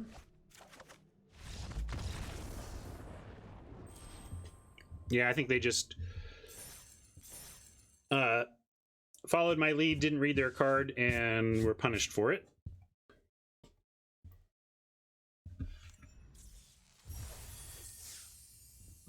All right, we made it to 3 wins. I think this deck is pretty darn good, and I would certainly like more than 3 wins, but Magic is Magic. Any deck can lose any game against any reasonably built deck from the other side.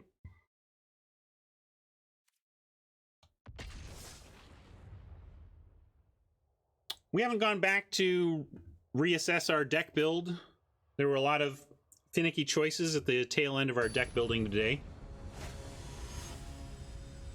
We could go revisit now that we've played for a little bit.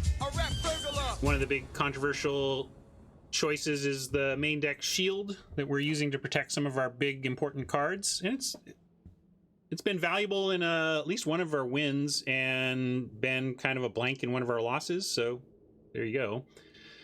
What do we do here? Oppo going first. If we find a forest off the top, we would be okay. Like, man, if this already had a forest, I'd be fine. But this feels weak.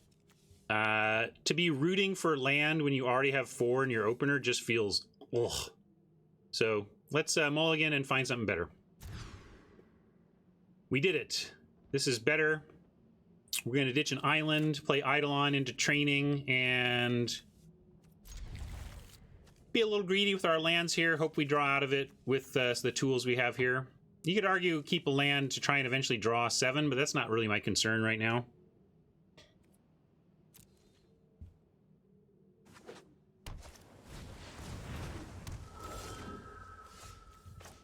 Eidolon battles here.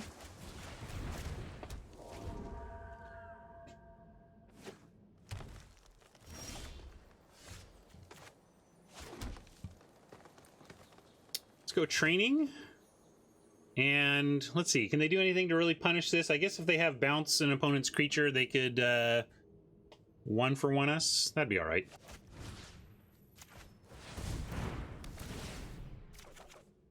And we get to attack.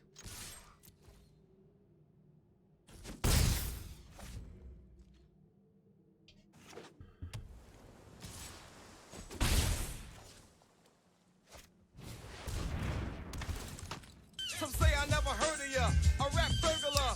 Thank you for that sub, Archangel.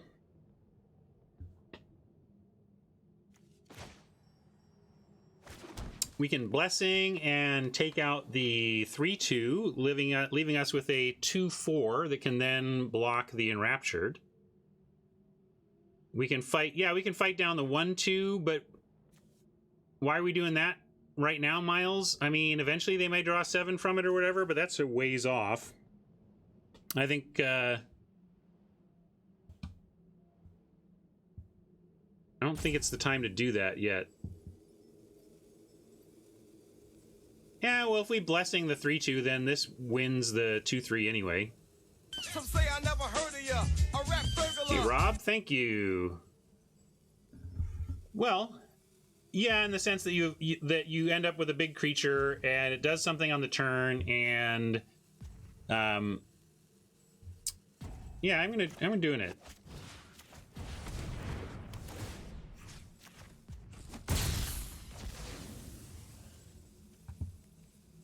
And I'm gonna attack. I'm gonna race here.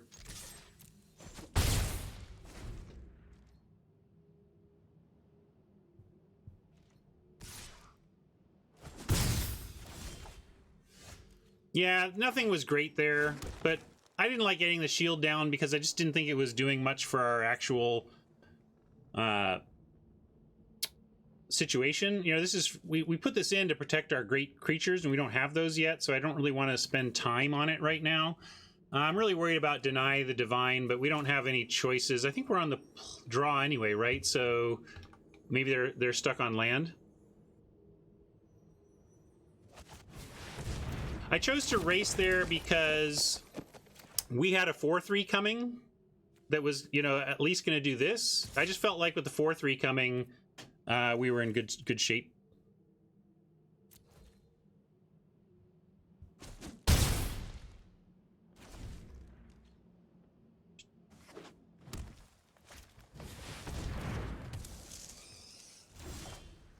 Three, 5. So we send in everything, and then no matter how they block, well, I guess we send in.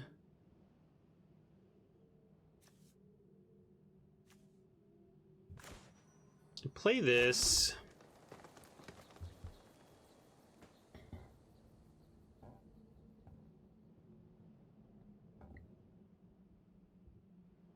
Yeah, we can mantle the Nylea, but we can't shield and mantle it. If we mantle it, it becomes a 5/4, which wins against the 3/5. Are they going to fall for that, though? I don't think they're going to fall for it, but we could try. Becomes a 5/4, and a 5/4. It's only really good for us if they single block with this spider.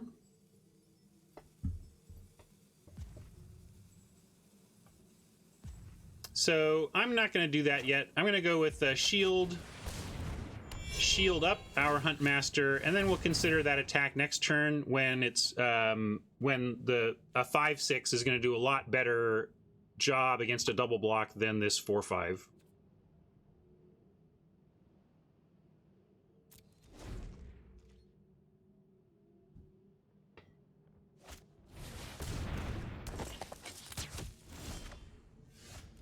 Boring. All right, we have 6 toughness. 1, 2, 3, 4, 5, 6, 7. Well, we're certainly going to send in the Huntmaster now. We would love for them to trade for the mantle, although we're just trying to get him next turn with that. Should we just bore now and think about attacks next turn with mantle? Or do we send in the Huntmaster now and try to clear the board a little ahead of the mantle? Yeah, I'm going to send in, see what they choose to do. I think if they go for the spider block alone, we'll do it.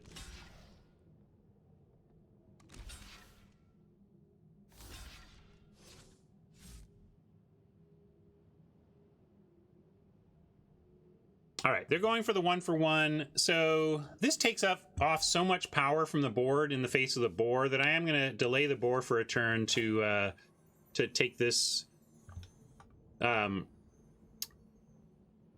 eat this spider, and then set up our next turn really nicely. Or 2 turns from now, really.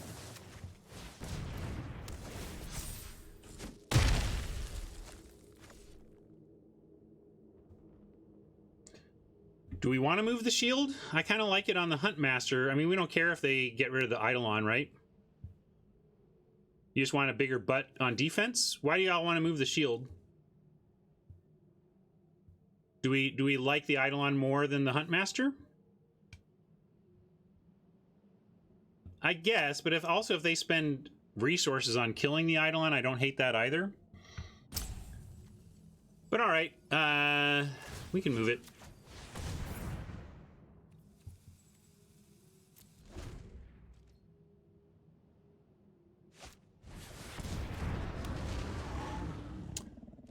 Typhon.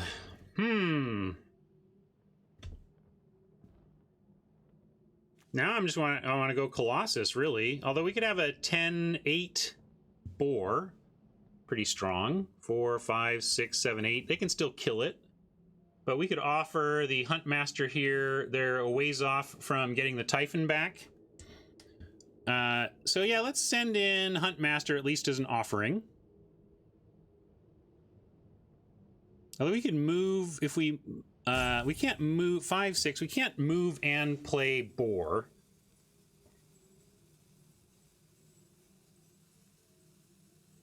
I'm trying to figure out if we're offering this Huntmaster for the Typhon, because if we wait and put the shield on it, we get a 5, 6, which is a lot better. Yeah, I guess we can go board build here. I'm going to go with Colossus. And then if we find a land, we can also go boar, move shield onto boar.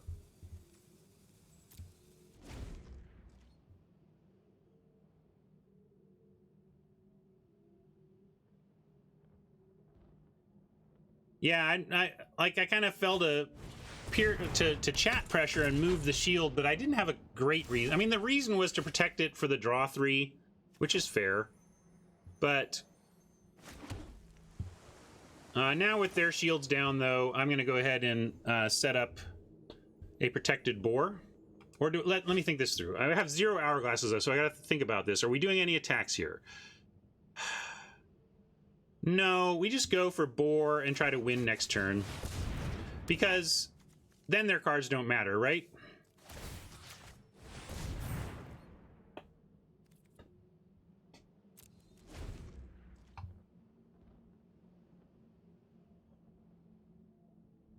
Right, Hodge. That's why I decided not to attack. Right, there was no need to trade this off. We can we can set up a single attack win if they don't have anything to stop us.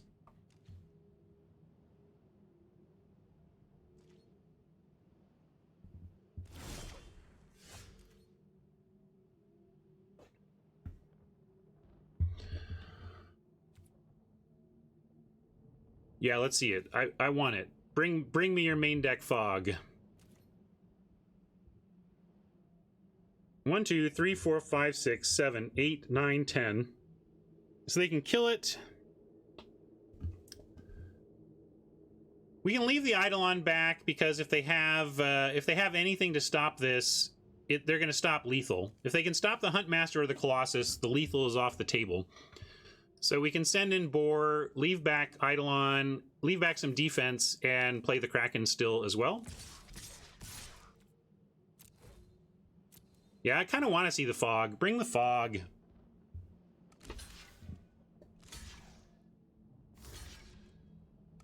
Warden gains 2 on them playing something, right? But not...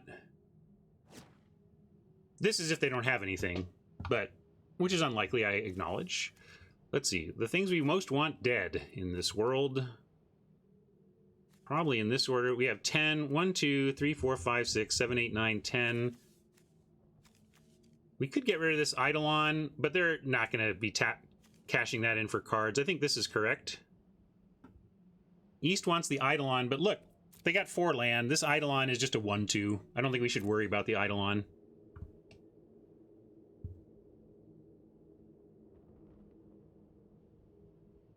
I'm going to do it like this. Well, but they, again, the Typhon is a 7 mana escape. You guys are awfully worried about their 7 mana plays, I gotta say. I mean, I know they're drawing 5, but they still need a bunch of turns before it even produces enough land on board to cast that stuff.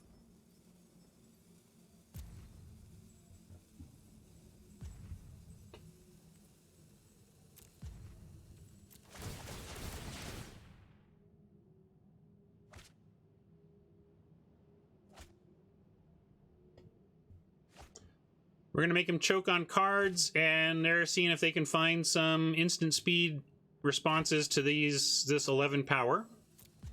And as someone pointed out, they can just play any instant speed enchantment, and the Nexus Wardens keep them alive at least. So maybe we should have attacked with the Eidolon, because then we win even through 1 enchantment play off Nexus Wardens.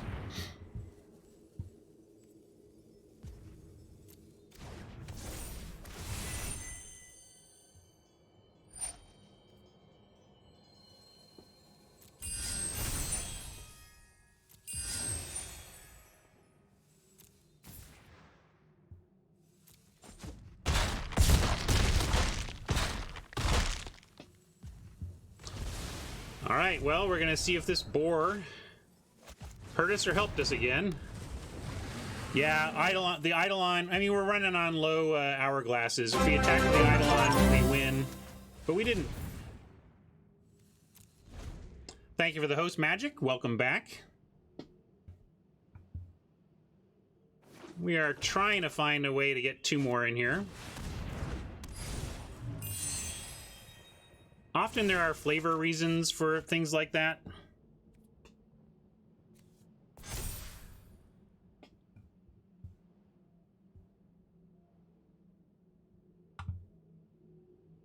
Hodge didn't want to pay. Oh yeah, we have the tools.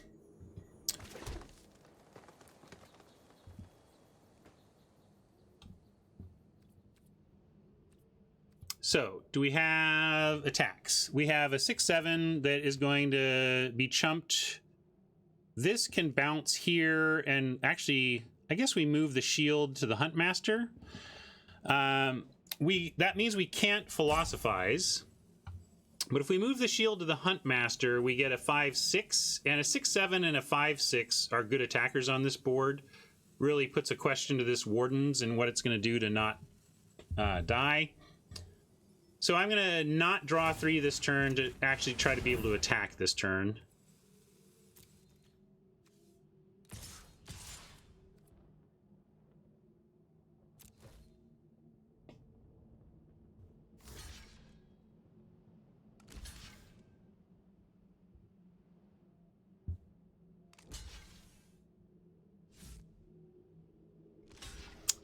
Maybe I should have attacked all. We're at 18. Yeah, I didn't think it through. I'm just a little nervous. I'm low on time. I'm doing my usual time pressure thing again, where I'm kind of hurting my efforts by not having the hourglasses to work with.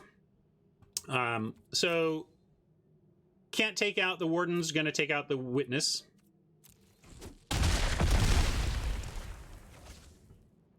And we'll move this back onto the Kraken, since they're not going to be able to beat this if it just keeps getting bigger and bigger.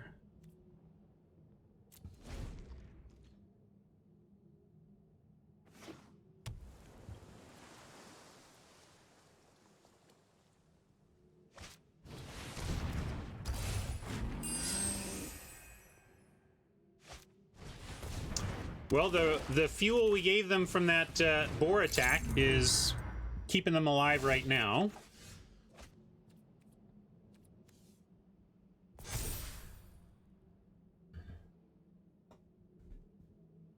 Now, if we attack with everything, chump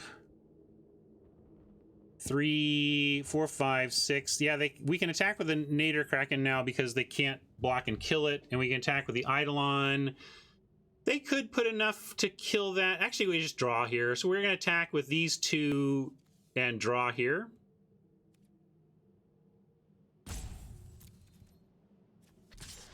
Does this get in? I don't know if this... What does the land do for me? Why did I screw up? But Eidolon... Oh, right. Sorry, I was thinking it tapped. I didn't read my Eidolon. I was thinking it needed to tap, and so that we couldn't attack with it. But I think we can attack. Like, if they want to go... if we attack like this, and they want to put... say, Wardens and something else on the Eidolon...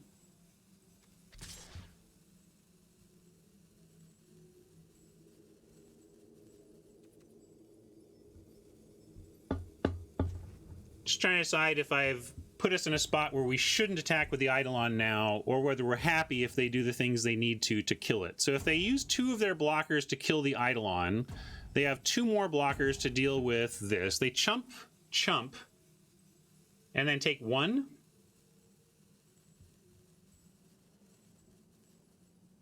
Oh, I do have enough. Yeah, I have 7. Okay, so I didn't need to play the land. You guys were scaring me. We can still do it, right?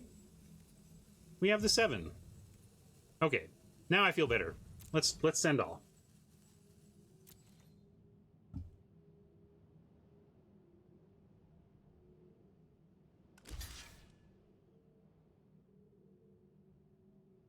Oh, sure. Okay, well, I don't get a tentacle.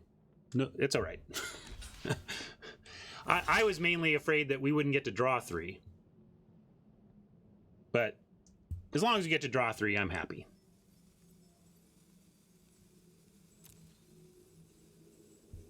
Yeah, tentacle in a counter is sad, but not the end of the world, and still makes it worth doing this. So I did make a mistake, but I'm not going to compound it by, like, not attacking there. We're still going to do it.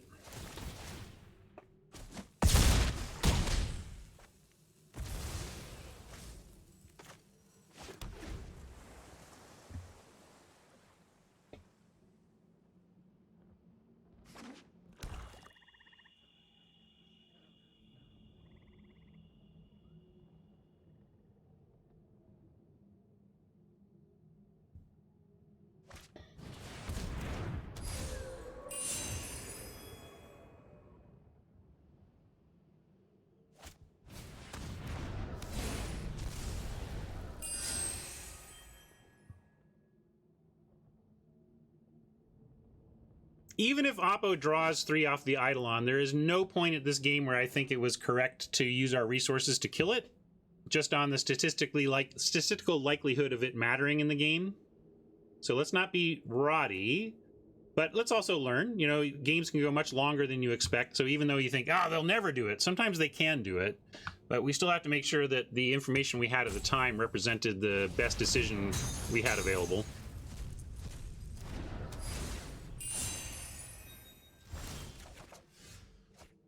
Ooh, training seems interesting. Get some trample action, but Wanderer first.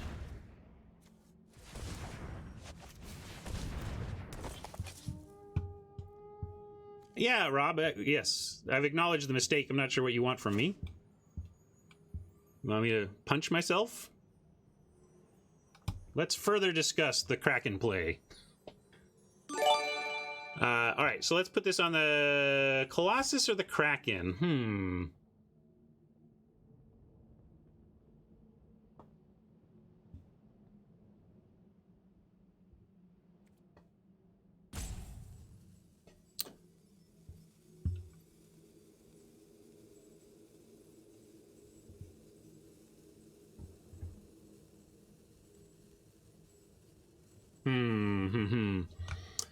I think we put it on the Kraken for the long haul, right?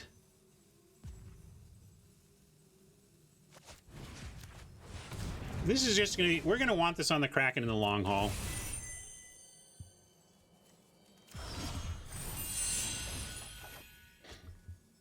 Fishify, awesome.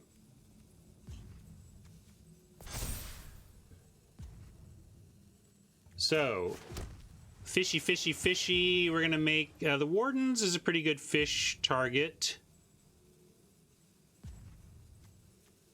Kills that. So we just kill this. Wasn't sure if that was right to kill that or make the Wardens go away. But both of them felt like good plays. It creates it so that there's none of their blocks can kill the Colossus or the Kraken. Yeah, I could have swung out, I guess. Again, I'm operating under no hourglasses. It's making me a little bit punchy here, sorry.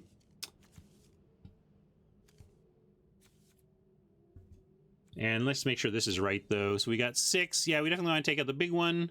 1, 2, 3. Yeah, I'm not sure why. Like, they put all this on there, but they can't kill it, so maybe they thought they were going to trade for the Colossus.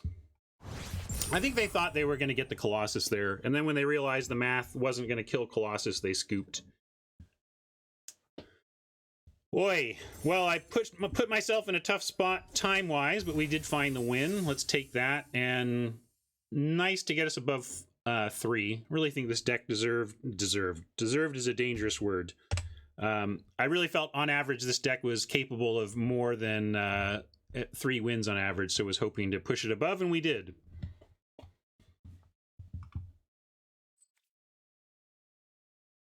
Yeah, the boar made it tough, right? We really gotta think how we're using that boar, because that made it harder. I wonder how that game changes if we don't attack with a boar, or we just approach it a little differently.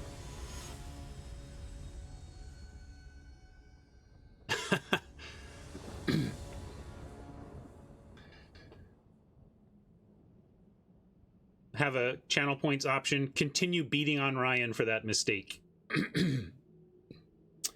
Well, don't have our green yet, and Colossus is way far off, being triple green and having none of it yet. But with a turn 3 Kraken, I think we put Oppo to the test and say, beat our turn 3 Kraken, Oppo.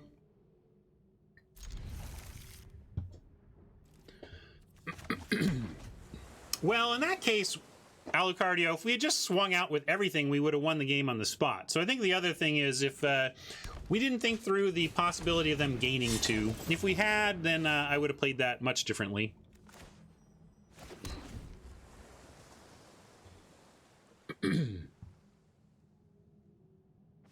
Yeah, Shadow Spear's gross. Maybe we're not going to win this one, but we'll try.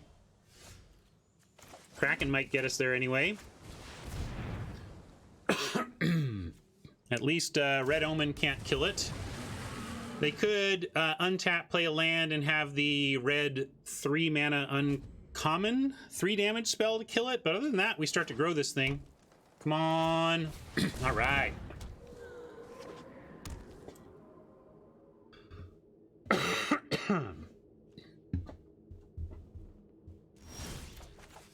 And there's our green. That's good too.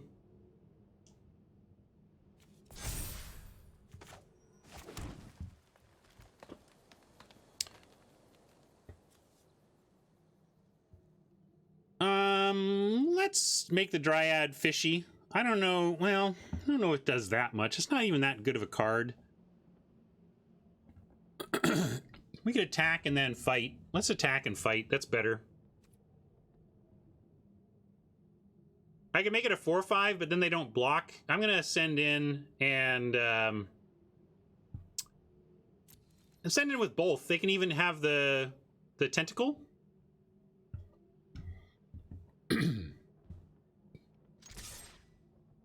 Oh, I can't. They just made the tentacle. Never mind. Yeah, I guess Infuriate is possible. We're risking it. They didn't even want to take that risk.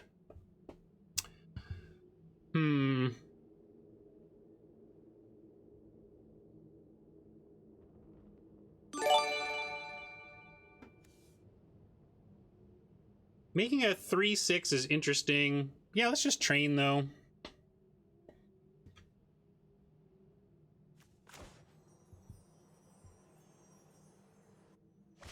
Yeah, I'm worried about the blessing. I'm worried about the red blessing for sure. But yeah, we can train and grow, so let's do that. Right. I forgot the grow part. Let's train and grow. Seems obvious now. Y'all are smart. I'm not.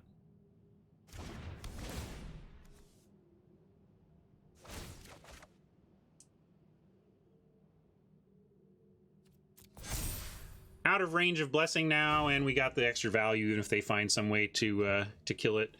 I totally forgot the stuff that the pay one part that many people in chat saw and I didn't quite process. Thank you, chat.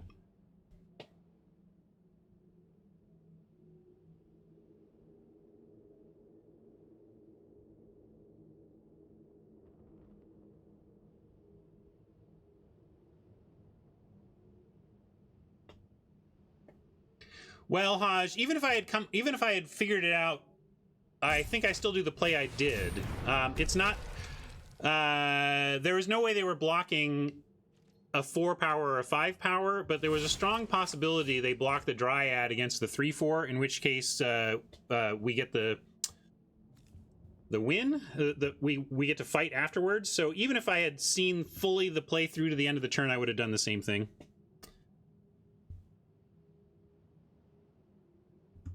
All right. And what do we want to do this turn? We're going to go ahead and pay. It keeps us off of Forerunner, but that's okay. We can go Wander or Fishify.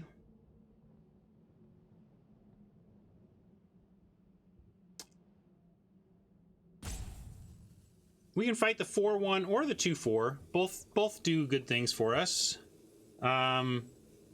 With the trample, I kind of like fighting the 2/4. Then if they block, we get a ton of damage in. And all of these can attack in. Yeah, we definitely fight the 2/4 because then our tentacles can attack.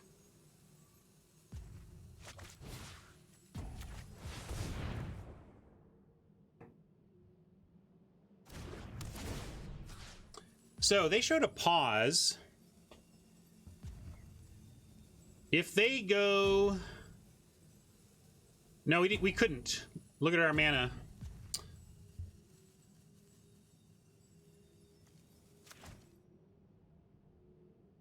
But it's not Loose versus Infuriate. How do we what if they have Infuriate? What happens? JPS, I stopped and considered Infuriate. I mean, we could just not attack with this if we want. If we're really afraid of Infuriate, we just don't attack. And the thing is, they have Shadow Spear, which explains the pause. It's pretty tight. It's pretty tight not to send in the Kraken here. I really don't think they have Infuriate. I think the pause is the Shadow Spear. But we are in a spot where we are dominant if we keep the Kraken. So I will... I'm going to be hyper conservative. No, I get it. It's not, but we're in a spot where we have a commanding situation, actually, and we shouldn't risk it. Yeah, pause is just Shadow Spear, but it could be Shadow Spear and Infuriate. There's just no reason to do it. Well, there is a reason to do it, because they probably don't have it. But I think we should be pretty conservative against red-green with a 6/8 that is only going to get bigger and has trample. Like, they are at the point of needing Death Touch, and we have a Fishify for anything with Death Touch.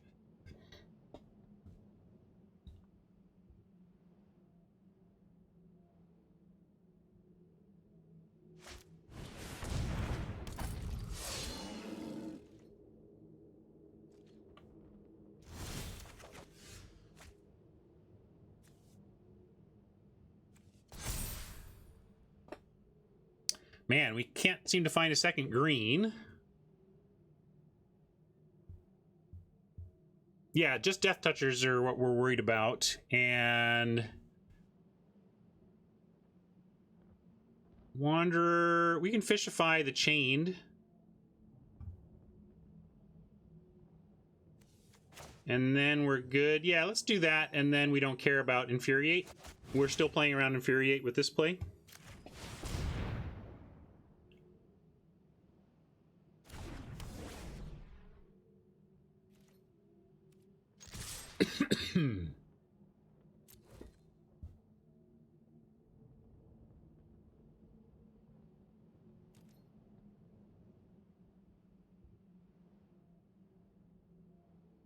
Our Mirror Shield doesn't look great this game.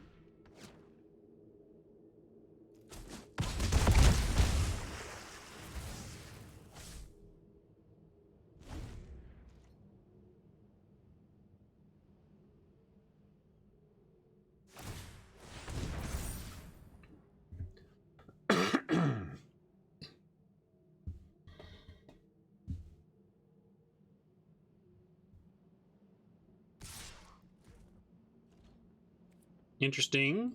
Going for the big lifelink pump. I wonder if they have anything else back, though, because right now we win 7, 8, 9, 10, 11.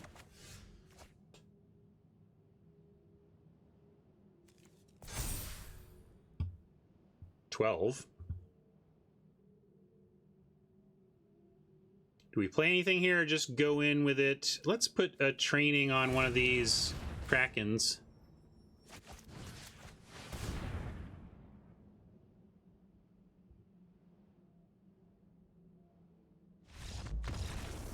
That did it. Until then, they had a chance. We put that training on a Kraken, though. A tentacle, though. Whew.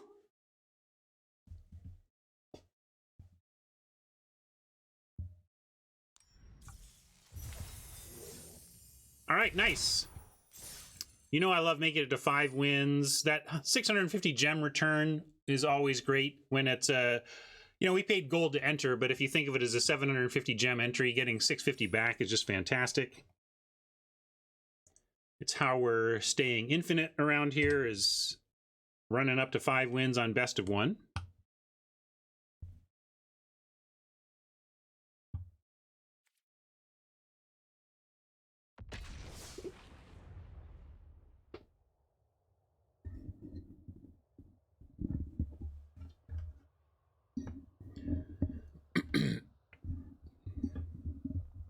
Trample on the spear. I mean... do you not like the flavor in the sense that a spear isn't a very trample-y weapon?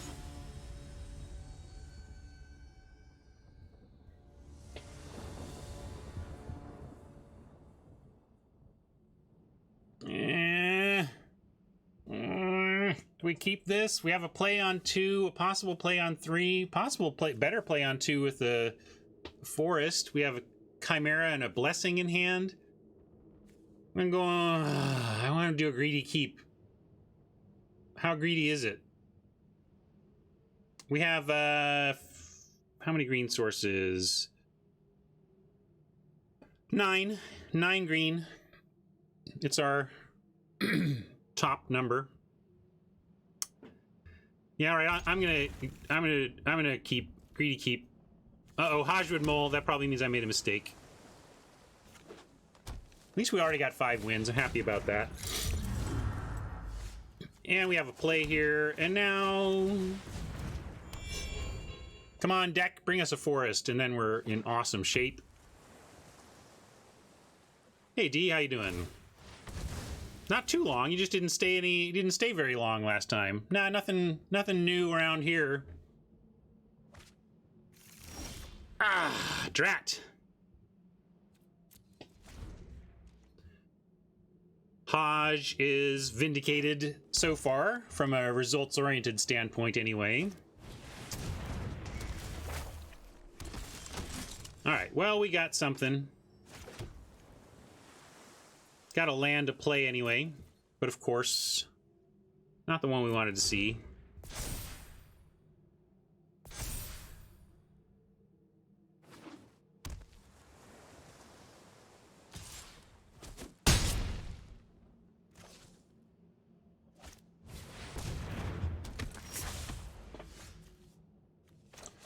Obviously, throwing this on Utopia. Wouldn't be very good to fishify this. We would get to keep the 3 counters anyway and just be a 3/4.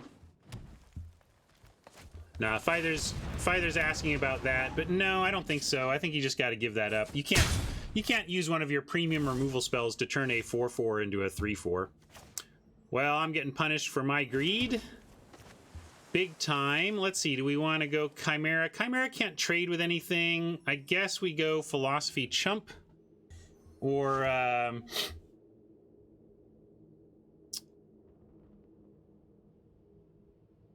if we go Chimera and take 8, we can at least play Philosophy and then threaten to fight. Yeah, that's true. All right, so we got to try Chimera. It's our only out. Is getting somewhere with this.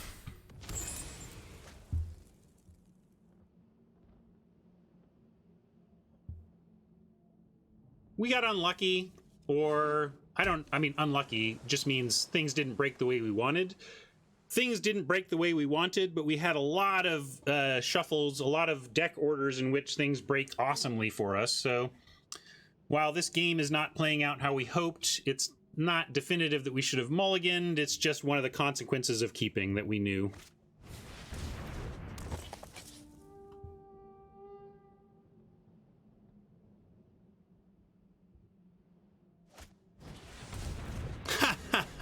All right, Oppo just gets it now. We are crushed.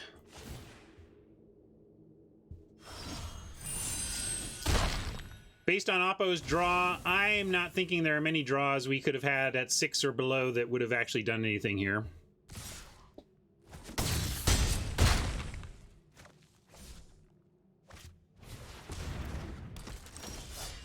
Justly, I think Justly's mean, Deacon.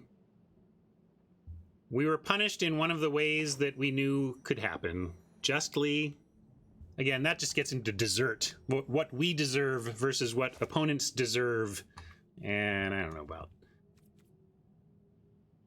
Like, it's just how the cards played. Yeah. Mirror Shield was our last inclusion, D. We were debating, we can look at the deck and talk about it for a sec.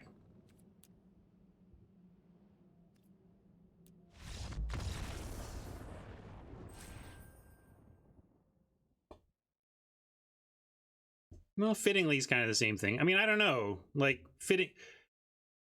It's simply one of the results that could have happened, and maybe a different decision gave us a better pool of results, but I just worry about... I just hesitate and shy away from talking about deserving, justified, you know, that was justice. I joke about it, but we shouldn't really think about games in terms of having justice in them. They're just decisions you're making, right? And we took a chance. We find a green source, and we're looking pretty good there. Well, actually, we're not. That's the thing. In terms of our hand, though, we're looking pretty good. But I don't think there's many results. I think most of our results there are bad because of what Oppo did.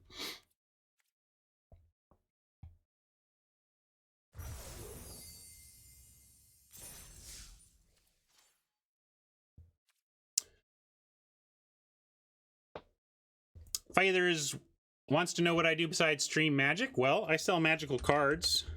You can go to my store, look for stuff I sell, and I'm a dad, and but mainly I stream Magic and sell Magic. And let's go open some packs. we had the season end, so we have a ton of packs from the season ending.